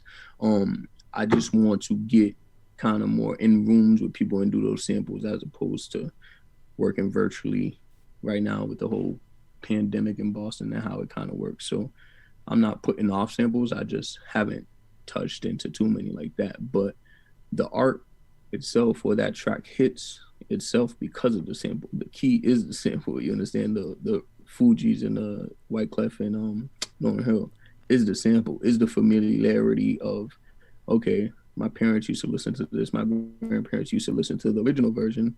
So when they hear Lauryn Hill singing it, coming in, ooh, it's like they're enticed. It already brings them down the triple memory lane of not before they even know the track. You feel me? If it was the first time they heard it, but it's like, okay, I want to hear more, and then the Fugees come in and splash it, and it's like it takes you back, but it's also present. So even if they were like 20, 30, thinking about when they were younger and their parents used to listen to it, they listen to it now at 30, and it's taking them into 50, 60 as current times now, where it's like that track is always going to be a classic, you understand? But the key is the sample itself. Right, right. Yeah, so I guess that could help, I guess, along the lines of your music. You might not want to go like full, make that your whole sound of sampling, like, because what's hot now, or kind of hot, is like 90s hip-hop beats and R&B beats. Like, that's what producers are sampling now. So a lot of the music I grew up in the 90s, like R&B and hip-hop, I hear it, like these artists are remixing those now, or sampling them. You know, it's crazy, because I was telling Swall, I was like, yo, this was probably even before I even dropped my first mixtape. While I was working on my first, I was telling Swall, I'm like, yo, we're old enough now to the point where we got to start sampling the shit that we was listening to. When we was younger, Diddy, Mace, they sampling the old 80s joints, you understand? And to make the Juicy track, to make all these other tracks. But now we're at the point where the music that we started with, maybe the 92 years, not more so 80s for you, but the music we started with is now foreign to the kids growing up now, you understand? Which are the kids who are making all the new beats, but they're probably going to reminisce back on when their parents used to play it, or they're going to reminisce on when they used to hear it and be like, I bet, let me cook something that's a retro to me as a younger kid, which is something that if I sample, it's relevant because I've heard it so many times. You see what I'm saying? Yeah, so it's just a kind of being aware of time as well as how things work. Fashion, there's trends that come back around and keep going, but then there's also something that's consistent. So with the music, just the timing of knowing that the shit that was in the 90s is going to come back around, and it's relevant to being nostalgia as well as being new old content for the kids making music now. And I think that could be, like I said, a way to grow your audience, right? Yeah, is to I'm telling you, I told Swab about that, and look, I still haven't even done that too much yet. But once I tap into that bag, there's a lot of hits in there, so it's gonna be good once I get into it. Yeah, one of my guys that I did a couple podcast episodes with him already. Like, his name is Uncanny. That's his like beat making name, and that's his thing, man. He produces like old samples. He uses old Uncanny. I'm gonna check that out. Yeah, I'll get you in contact with him eventually, cause see, and now another thing too is, right, with the sampling, that's where it becomes more personal for the artist too. You understand? Because a producer could hear something and sample what he feels, and hopefully when you hear that beat, whenever he send it to you, you feel the same way. But the point of taking something like somebody's kind of vocals, for the most part, is what people kind of sample.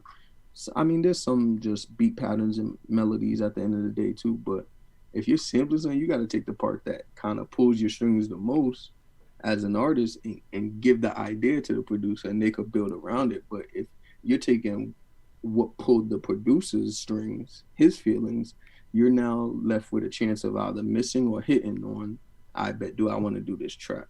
But I feel like the key of wanting to sample it is because you know exactly what's in the track that you want to apply to now the new generation or the new way of doing it. So leaving that idea to someone else is probably not the way I would go about it. But I'm gonna still tap in with Uncanny if you're saying he got beats that just to give you an idea of who inspired him. He a lot of his beats are like High Tech and Kanye West. That's who he was inspired by to make beats. Whoa. That's fire. Because if you're looking at Kanye, your ceiling, there is no ceiling, because Kanye doesn't have no ceiling. But then once you shoot for Kanye, you're gonna become great within yourself. You feel me? Because, for lack of a better word, imitate or being influenced by such a sound, you got to know what you're doing. You understand? So if he's doing that, then he's well on his way in a sense. Because he might have. That's like. Go ahead. No, I was gonna say he might have some beats that you might fuck with. No, I'm gonna check it out. But at the same time, I was telling him, I said, the 70s and 60s, or 70s mostly, 70s, some 80s, like sampling is cool, but today, like, I think sampling like 90s beats, like that's 90s and maybe early 2000s. That's what like people of our generation they would recognize. So And once again, like you're saying, people of our generation, and it takes us kind of, me being me or Uncanny being him, to kind of realize that, where it's like you now see the broader aspect of the market that you need to appeal to, because for the most part, music kind of appeals to kids. You understand? So now these new kids, they get loops. That's a fact. Yeah, you understand? So you know that. It's the way the industry has driven it. You understand? But when you get in a real world aspect of the music business that's probably not on your TV screen, there's a whole different market. You understand? As well as there's people that's been making it happen in all different ways. But yeah, so I think if you want that mass appeal, like on the radio and be everywhere, like if that's your aspiration to be like on that commercial success, you have to make commercial hits, man. You said commercial hits, but like you're saying, the 90s or that nostalgia is gonna appeal to the bigger and broader audience, or the elder people, kind of our generation. No, yeah, it's like our generation, but if we like those kind of beats, and then they have younger kids that are like teenagers or in elementary school, and they're constantly playing that song, then the kids will pick it up, right?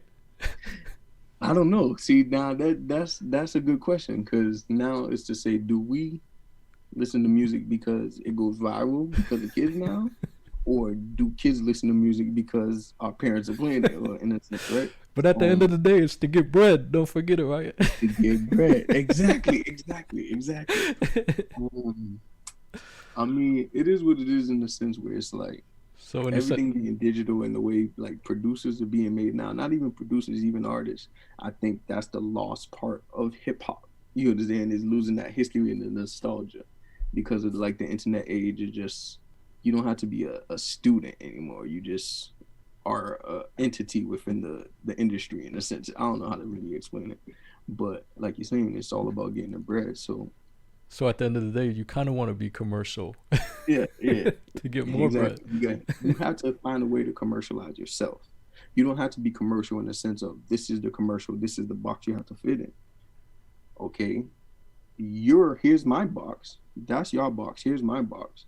Now, how do I put a storefront in front of my box to once again attract customers to be like, okay, come eat Buff's pizza as opposed to Sal's pizza down the street. That's all that it is. Like, we use the term commercializing, and some people might think of it negatively, you understand? But it's like, it's just branding and making people aware of who you are, as well as being able to sell or being able to get bread from it. But nah, I hear you with the samples, bro. I hear you with the samples.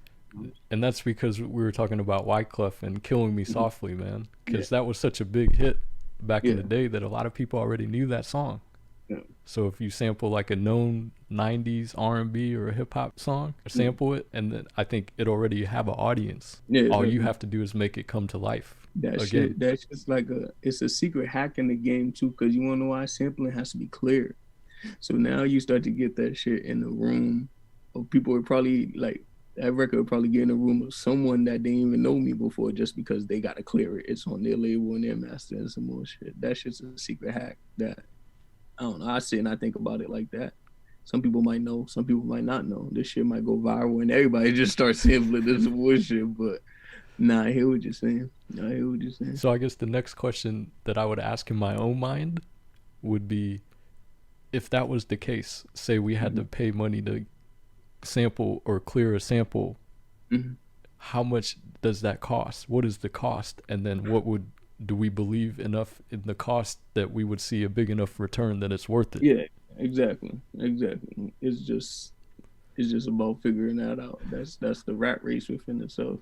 Yeah. What if that was the barrier, the mental barrier was the cost price, where we're like, okay, I want to sample this well-known beat, but in my mind, I think it might cost too much, but I don't know what the cost is.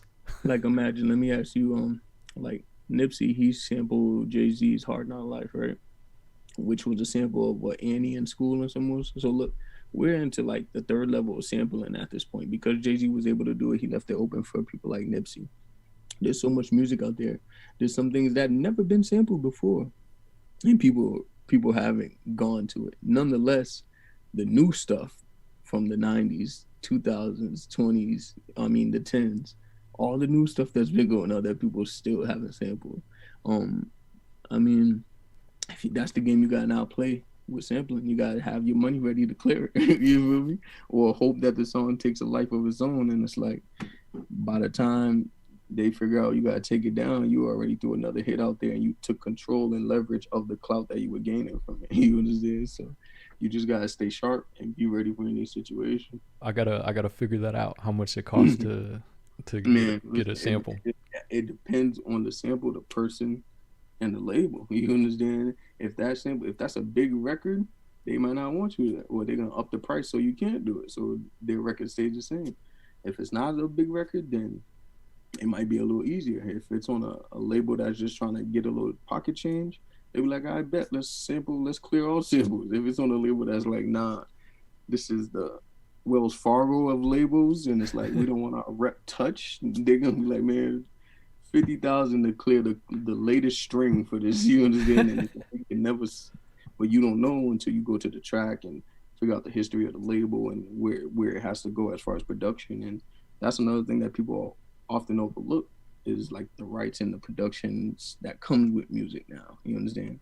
Back in the day, we used to have the album, the pamphlet, and we could see, okay, this is the person who recorded it. This is where it was recorded. This is the label, etc. But now with everything digital, all that information got X'd out for just like photos and simple words. You feel me? Yeah. Unless you have iTunes and Tidal, and they might put that information in every track or whatnot. Mm-hmm. How do you feel about that as far as like when artists put out work on streaming platforms that they don't have to buy the physical package anymore, so they don't get the artwork, the production credits, the memory of opening up the album? That's what sped up music, I feel, because now you're consuming more every day as opposed to having something to sit with for a whole album, because most of the albums I could probably sing from front to back right now are actually albums I had the actual CD, and I could skip to the next song, but I wasn't escaping the artist. You understand? So you had to live with the artist. Nowadays, it's just like track out, 20 different artists that you might be following online. They all drop in at the same time. So it kind of sped up everybody's productivity, but also sped up the consumption, which doesn't leave time for you to sit with work and have it be a classic to you. Or quick judgments is also brought quick judgments. People might listen to one thing once and be like, oh, it's a classic, and it not be a classic. You understand? Like classics had to withstand the test of time, which is basically that CD era where it's like you can still probably remember a Bone Thugs and Harmony till this day, but you had it in the CD back then. You understand? What's the last CD you bought? Last CD I actually purchased. So I purchased digitally. Probably like the last CD was So Much Fun, Doug, or probably Future Hendrix, or like Kodak Painting Pictures, or Kanye Life of Pablo. Those were digitally. As far as last CD I bought, where you put them in the CD and you're listening to, I want to say the last 3 CDs I bought was Teflon Don by Rick Ross, Triple F Life by Walker Flocka Fame, and it was probably Nothing Was the Same by Drake, and the 2 Chainz Based on a True Story. Okay. I feel like there's one more I'm forgetting, but yeah, just that bulk right there, to be honest. Yeah, I was gonna ask you, like, even with the way the music industry is set up today, I sometimes wonder, are there gatekeepers that can decide who becomes very popular or mainstream? Do you think that still? Are you talking about like labels, or are you talking about just the industry as far as maneuvering? I guess since we're talking more about hip hop right now, just in the hip hop game, as far as like certain artists, generally speaking, like for example, maybe like a Drake. Is there any reason why they put more into him than they would another artist? Because of return on revenue. That's why, man. He returning on that revenue, so you're gonna run it up with him because you know that money's guaranteed. But as far as the gatekeepers, I feel like gatekeepers and stuff, that's just like, it came more so with the structure of a label. You understand? Drake being under Universal now, or whatever the case may be. So there's still some structure of how it got to go with going underground and with being independent. There's no structure. I feel more so. So now it's just about who you meet at the time and where you could get into. And obviously, you got to have the fire music beforehand, but I feel like there's probably less structure or gatekeeping as you go under. So it's like you got to figure out how you're going to get to where you're going and who you're going to meet and whatever. Now, when you start to walk into label doors and meet with labels and talk about deals, that's where I feel like the gatekeeping starts to play in here with the clearing records and the licensing and publishing, which is understandable, but yeah. So I guess the question would be, I should have said, is it how much do you feel like politics plays a role in someone's success today? What's an example? Let me ask you. I guess when I'm talking about politics in music, I mean more in the sense of basically, I mean what you just talked about, which you already pretty much answered it, is like when the higher levels you get to in music, then you have to deal with more of like the clearances and can this artist work with this artist? Do I want to work with this artist? Or if I do this, is it still acceptable by the label? That type of politics. But yeah, and I mean that's politics that is not made by the artist in a sense, because that's all business, or that's all now putting it out and trying to figure out what works best for public relations in a sense, or whatever the case may be. I'm sure the artist wants to keep it as authentic as possible, where it's like, I want to make music with the people I know, respect, or like how they make music, you understand? So for the most part, people just put themselves around other artists, like-minded people, and there's not a problem. But that's why it's like you shouldn't be trying to give that away, because now you're giving away how you're operating on your music, which doesn't make sense. Yeah, going back to like what you were talking about, 48 Laws of Power. Like I'm the same way. I have that book.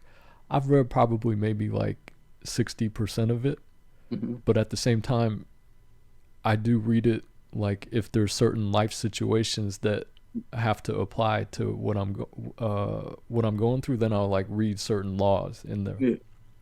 So, but yeah, I guess I tried to read through it one time just to like kind of have like a general idea of what the laws are.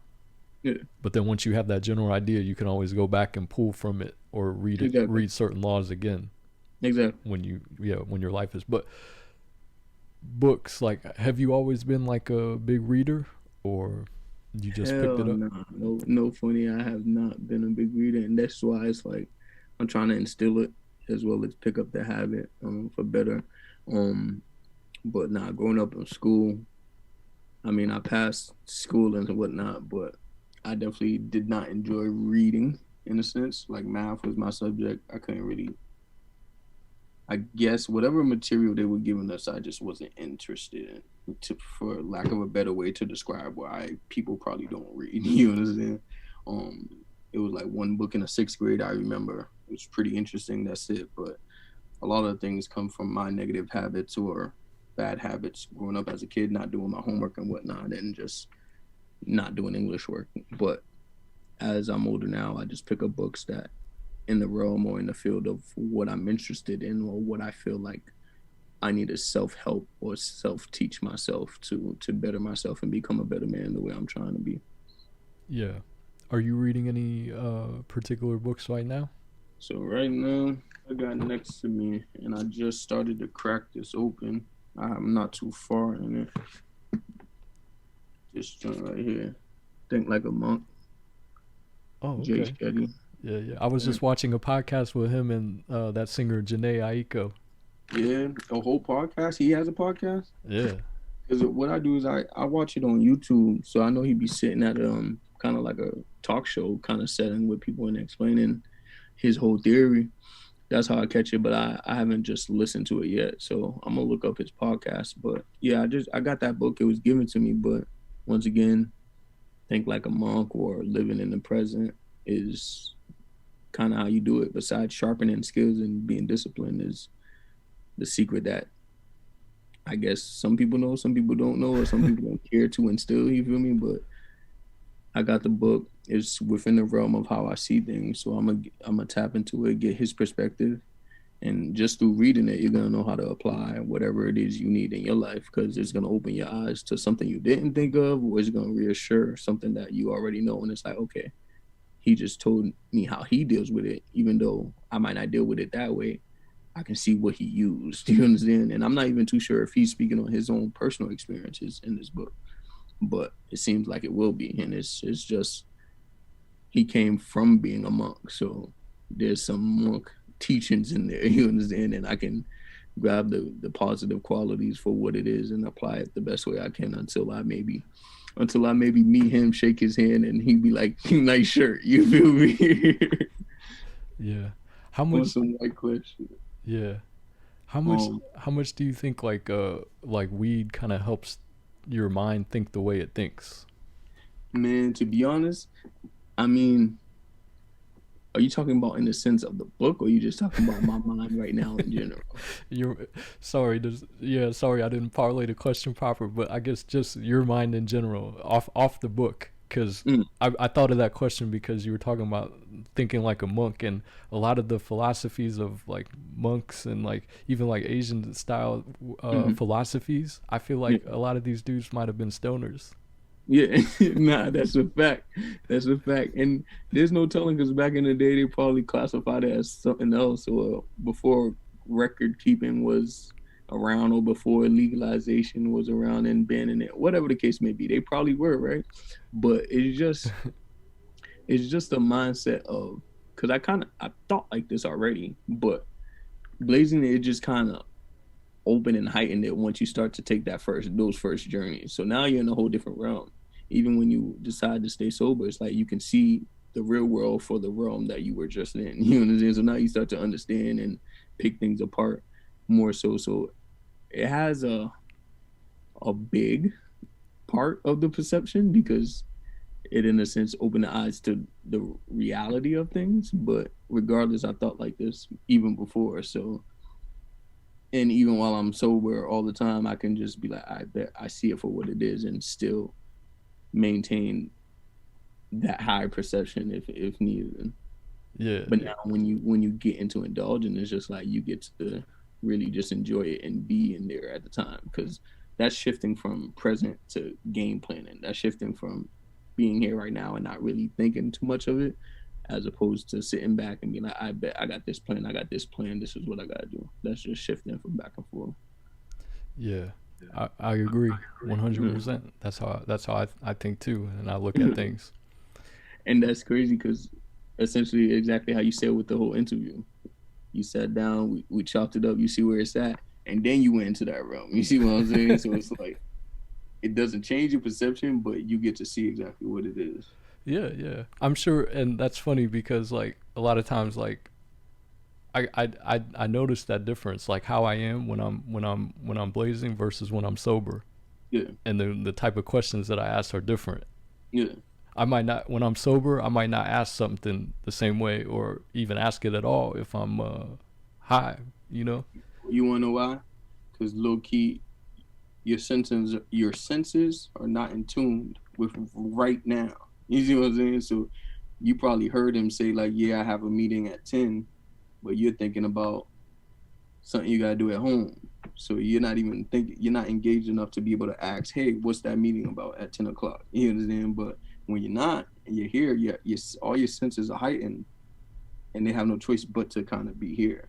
I mean, at the end of the day, there's always activity that's going on, even in the inside, especially when you're not sober. But for the most part, it brings you right here. So now you're asking different questions. Now you're thinking about different things, like, oh man, I never knew that this crane was this big. I never even knew about cranes. Now I know. Oh, how'd you get it this big? You understand? That's that's just being present and going with the flow, or being like water in a sense too. Yeah. Have you had any like bad like weed experiences, bad trips? Nah, I luckily ain't had no bad trip. I mean, every trip's that's the point of a trip, though, right? But I don't think I had any crazy bad ones. It was just first trip, another crazy trip. It's more so enjoyable experience, nights, memories, not nothing negative ever really, no. Yeah. Yeah. You never like took too many edibles? Nah, I had one I was given, and actually this is my only time really doing that. College, came back from a game, last game, senior. I got this from my boy, my backup quarterback. But yeah, it was just a trip. It was just like bad timing. My boy, he was just like, "Hey, you want to see a video of someone getting their head cut off?" And I'm like, "Sure, why not?" Right. So when he gives me the video, as I start to watch it, is when the trip starts to kick in, and it's like, "What did I just witness?" You feel me? But because it was like a real like military GoPro visual, like this was real uncensored. So you literally seen a human get their face cut off. Like not everybody sees something like that, you know what I'm saying? So I just started tripping off of that. But I was calm, I was cool. It was the first experience, but it wasn't nothing crazy negative at all. Yeah. Mm. I think the hardest thing for me, like when I get too high, is like the if I start to get like really paranoid about something, Mm. and that paranoia won't stop. Yeah, and that's where you gotta. Sometimes you gotta be in the right mindset. Sometimes you gotta know, I bet I'm not getting too faded or wasted or blasted, because then it's gonna bring that in. But even finding some stillness with those feelings or emotions is the point of everything. You feel me? Is the point of reading the book. It's the point of practicing what you're doing. It's the point of the self awareness in a sense. So if that's how you're gonna choose to indulge, you gotta be able to be aware of what comes with it and what you now need to fix. You understand? Not you literally, because everybody has paranoia, but it's like what's bringing the paranoia. Maybe that's where the issue needs to be. Nothing to say no one's shouldn't be paranoid. It's part of life. Anxiety, it's part of life. What's causing that is the issue. Mm-hmm. Why is it causing it? Maybe because you need to be more aggressive, or maybe because you need to be more lenient and not care about it because it shouldn't be in your mind at the time. But Yeah. the resolution is with what triggers certain things as opposed to the actual feeling itself. Yeah. There's nothing wrong with paranoia or anxiety, I would say. Yeah. I usually get that feeling when I like smoke too much weed or the edibles I eat is too strong. Then my heart Nah, beats yeah. fast, and then I'm like, shit, I gotta go walk outside. But that's the beauty, because it's like I made it after. It's like, damn, I made it. But I don't know. You probably be mixing all types of things, man. All Yeah. types of edibles with blunts. So like I told you, that trip was just a one time edible experience, which gave me a full experience within itself. But Yeah. we The just stick to the blizzards for the most part. the only other type of psychedelic, and I don't, weed isn't really, I guess, considered like a psychedelic. It is in a way, but I don't think it's generally classified as one of the harder ones. But like I've tried mushrooms before once. Mm-hmm. It was a good trip. Like it wasn't like a very intense mushroom trip because the dude I was taking it with, he had done it many times in his life, so he wasn't giving me a lot to where I would freak out. Yeah. So it was more controlled. So it was more just like a happy type of vibe. But I was gonna ask you, like, have you experienced any other type of like drugs, or just you just stick to weed? Nah, I mean that's all I'm in right now. But mushrooms, I'm interested to see how that works. I know that's not no joke. I hear you can have pretty bad trips if you're not where you need to be mentally. You feel me? So I ain't really take none of that yet, just to make sure my insurance on the trip is not a bad one. But I mean, we just looking at some natural things. That's all. So I could say shrooms in the sense of that.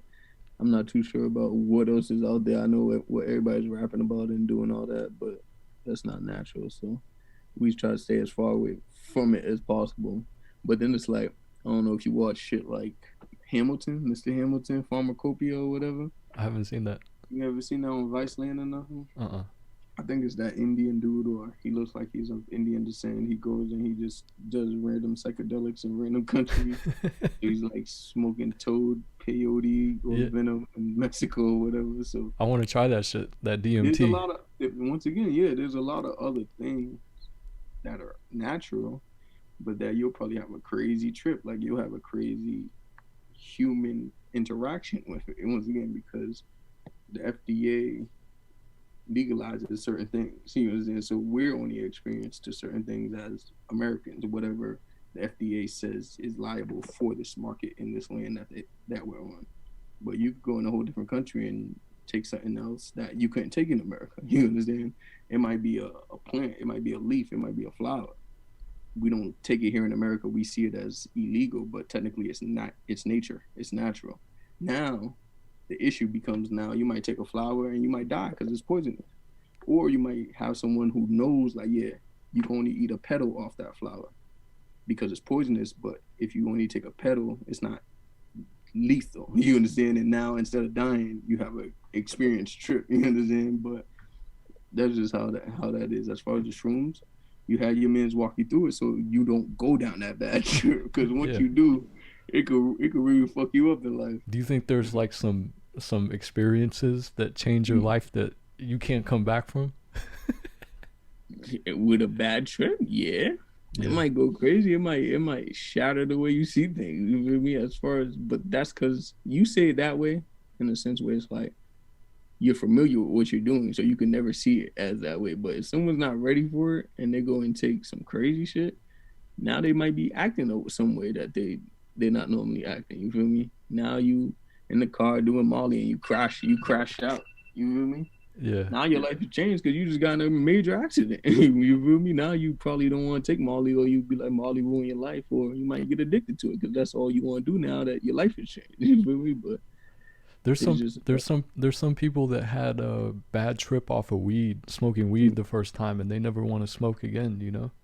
Nah, yeah. I mean, some people do that, and they probably overwhelmed by their experience within itself because not everybody's used to flying. Literally, you understand? So certain people they don't like that feeling. Certain people can embrace it and basically live with it all day. You understand? So Haitian Jack, are you familiar with this guy? That's the man's that was it Biggie or Tupac? Ain't that from New York, Haitian Jack? Yeah, he's originally from Haiti, I believe. Yeah. And then he immigrated to New York, but then he was associated with Puffy, Big, and also Tupac at that time. Yeah. And his name comes up a lot in the Tupac first shooting. I think it's a known fact, and Pac even rapped about it on his Against All Odds on that Machiavelli album. Yeah. He rapped about Haitian Jack, and even Jimmy Henchman. He's of Haitian descent, but he was born in Harlem. Yep. He raps about these two guys being involved in setting him up. Yep. And I was reading about Haitian Jack, and he was a pretty well-known leader of a stick-up group in that New York City time back in the early 90s. But he was well connected with a lot of industry artists at that time. Yeah. So I think Pac had said something negative about him, and that's what caused that first shooting at Quad Studios. Are you familiar with this guy's story? I'm not familiar with his story. I'm familiar with the story in general, but not his speaking of it in a sense where, I don't know the crazy history on him besides him just being whatever muscle or whatever extra there was behind the music scene. You understand? Because he's around, if he has a stick-up crew, the way shit's working in New York, especially back then, streets in the music industry was kind of one and the same between Jay-Z, DMX, freaking Biggie, Nas, Wu-Tang ever. You understand? This shit was kind of one and the same. Now, it's kind of separate, where it's there's entertainment and then there's the streets, but then even more so, as you go underground, the streets is still kind of in the entertainment part of it, or I don't know. But as far as Haitian Jack goes, I don't know too much about him, but I do know that story where, it obviously makes sense. If he's from New York, he's probably got a couple things running because he was not the talent. You understand? So as he's around the talent and there's more money being made, he's probably figuring out how he's going to make money, whether it was legally or not. You understand? So I can see how that all kind of manifests or makes sense as far as what happened on his behalf or what went down. Was it right as far as Tupac goes? Hell no. But I know I can see the story of Haitian Jack being someone who's not a rapper around all these rappers. If he has a stick-up kid in New York or a stick-up group in New York, they were doing what they were doing, bro. You feel me? They were trying to get it how they were living. Yeah. I think he ended up getting deported back to Haiti back in 2007. Mm-hmm. So he's there. And then the other cat, Jimmy Henchman, he's in prison for life now, I believe. Nah, but see, that's why it's like people like Wyclef, people like Kodak Black, other people are more important coming into the game, because that's like a bad rep or tarnish right there on like just the name Haitian people in general. It's like that's their only reflective aspect of hip hop in Haitians is Haitian Jack. You feel me? So when Wyclef come in and make classic music, he changed the narrative. People like Kodak Black come in and make good music, even though he's getting his own issues, right? But he changed the narrative of what Haitians can be in the music game in general. So even as I come, you can start to see it as it manifests and what it is. But Haitian Jack, that's like, I don't know.